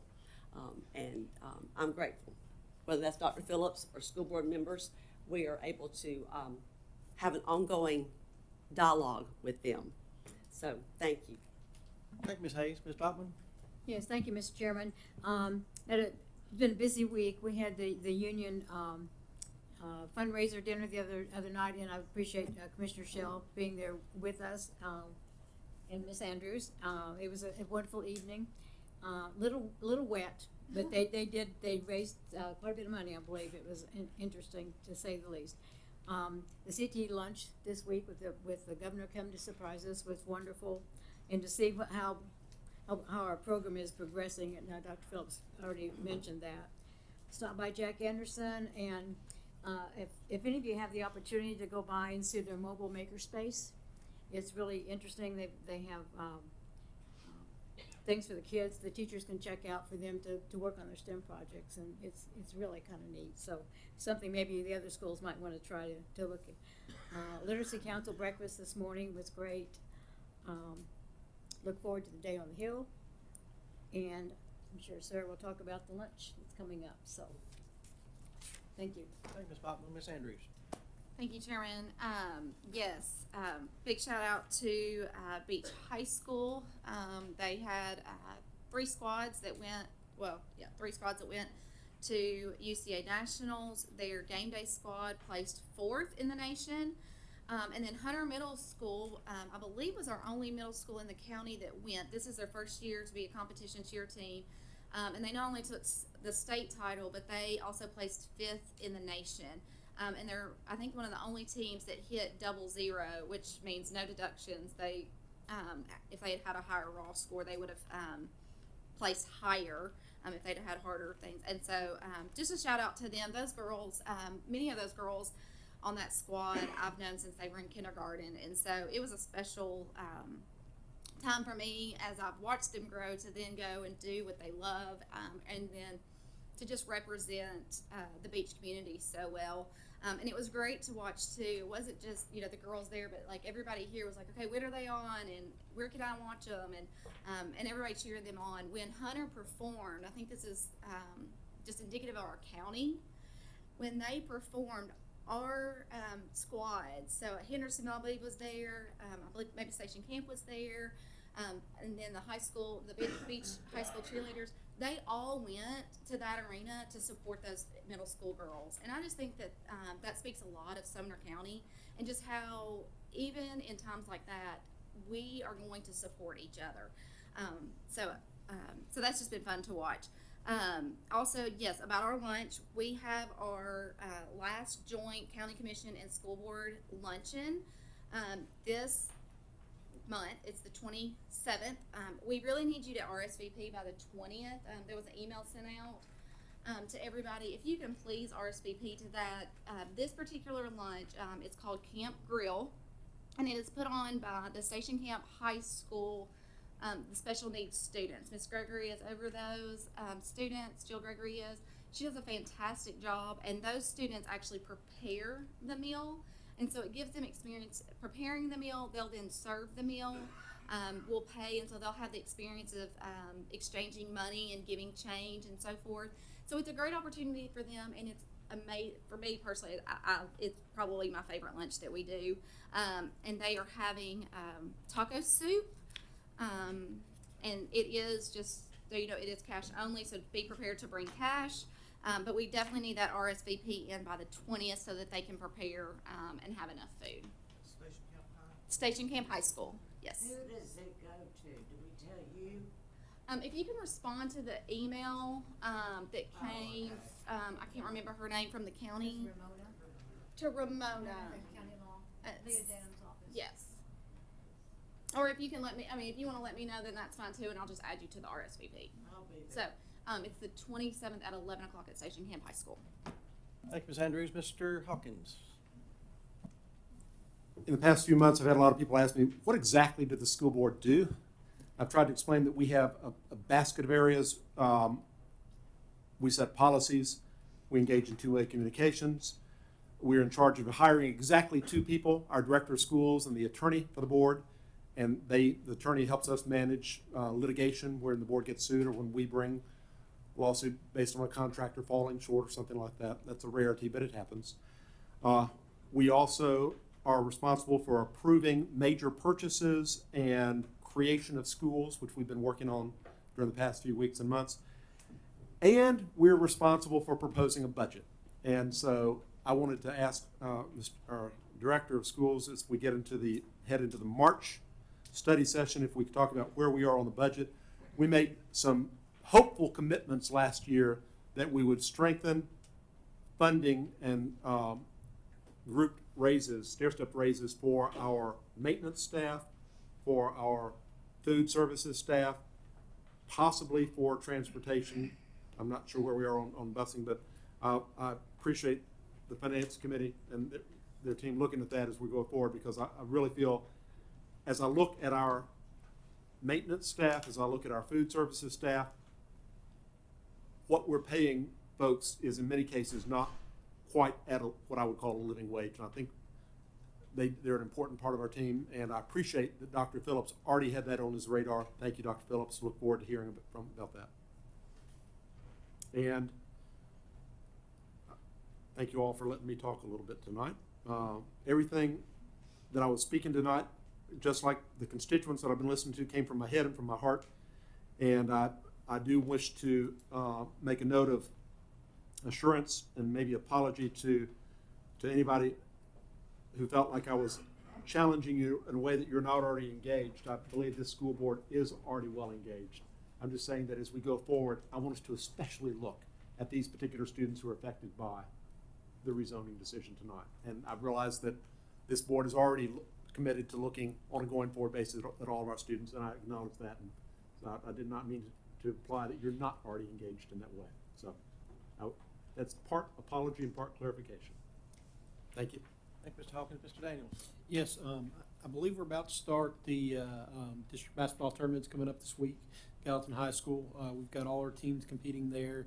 At least most of them. I think there's some other ones in some other districts. But not only that, we've got spring sports about to kick off. So we're going to have a lot of kids, a lot of parents, a lot of folks on the road. So just wishing safety to all those individuals as they travel, and best of luck. Free from injury and all that kind of stuff as they move forward. We've also got a number of schools where there's different shows, whether it be theater, whether it are programs. I apologize to my oldest daughter. She had a show tonight, and I'm not there, but I hope she did well. And I also missed the making of the Valentine's box for my youngest daughter. I don't miss that as much, but I do want to thank all of the individuals that have been here through the last 3 or 4 months and shared your thoughts and suggestions, and more importantly, your passion with us. And I look forward to seeing that passion that you brought these last 4 weeks to the Liberty Creek community as we get that campus off the ground the next couple of years, and you become a part of that, as Ms. Andrews said, Wolfpack. So thank you. Thank you, Mr. Daniels. Ms. Wise. Ms. Brown. Yes, I attended the CTE meeting, our luncheon, whatever it was supposedly called. And Gallatin High School did the luncheon. And I will say it was one of the best ones I've had from Gallatin. I thought they really have come a long way. And I was very impressed with that. I also was impressed with how far CTE has come. Because I went several years ago, if you remember, I brought y'all back those wristbands and put them in everybody's place with what is CTE on it, because people didn't even know what it was at that point. And so it was an impressive time. And of course, it's always nice to meet the governor. And I stuck my 2 cents in about he needed to see that the new commissioner comes in and cleans out the State Department. So I'm sure he appreciated me. That's it. Thank you, Ms. Brown. Mr. Gregory. Thank you. The young man that brought down here a few months ago, who was a semi-finalist for a National Merit Scholarship, is that the way? He is a finalist now. He is a finalist. Thank you, Mr. Gregory. Mr. Wilkerson. No comment. All right. I have just a couple of comments. I did go to the CTE luncheon as well. Those kids that cooked that meal up, man, I'll go to their place anytime. They put out a spread. They did good. The one thing that I took away from that was when the governor said that Sumner County was going to be his template for how we do CTE in the state. I wanted to jump up and shout. So that tells you that we're doing something right around here, and I commend Dr. Phillips and his staff on putting all that together.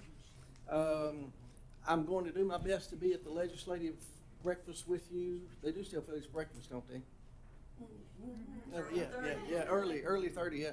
I'm getting back from vacation there. I hope to be sunburned when I get back, but I'm going to try to go because I really love to go because I confuse them because I go with the school board and then I go with the realtors too, and they're looking at me like, well, what are you here to talk about? So I like to confuse them, so that's fun. And then I want to commend the board tonight on something you probably didn't know. Some of us that's been around here a long time know. We have a board meeting deadline for 9 o'clock. No board meeting can go past 9 o'clock by policy. We made it. We are adjourned.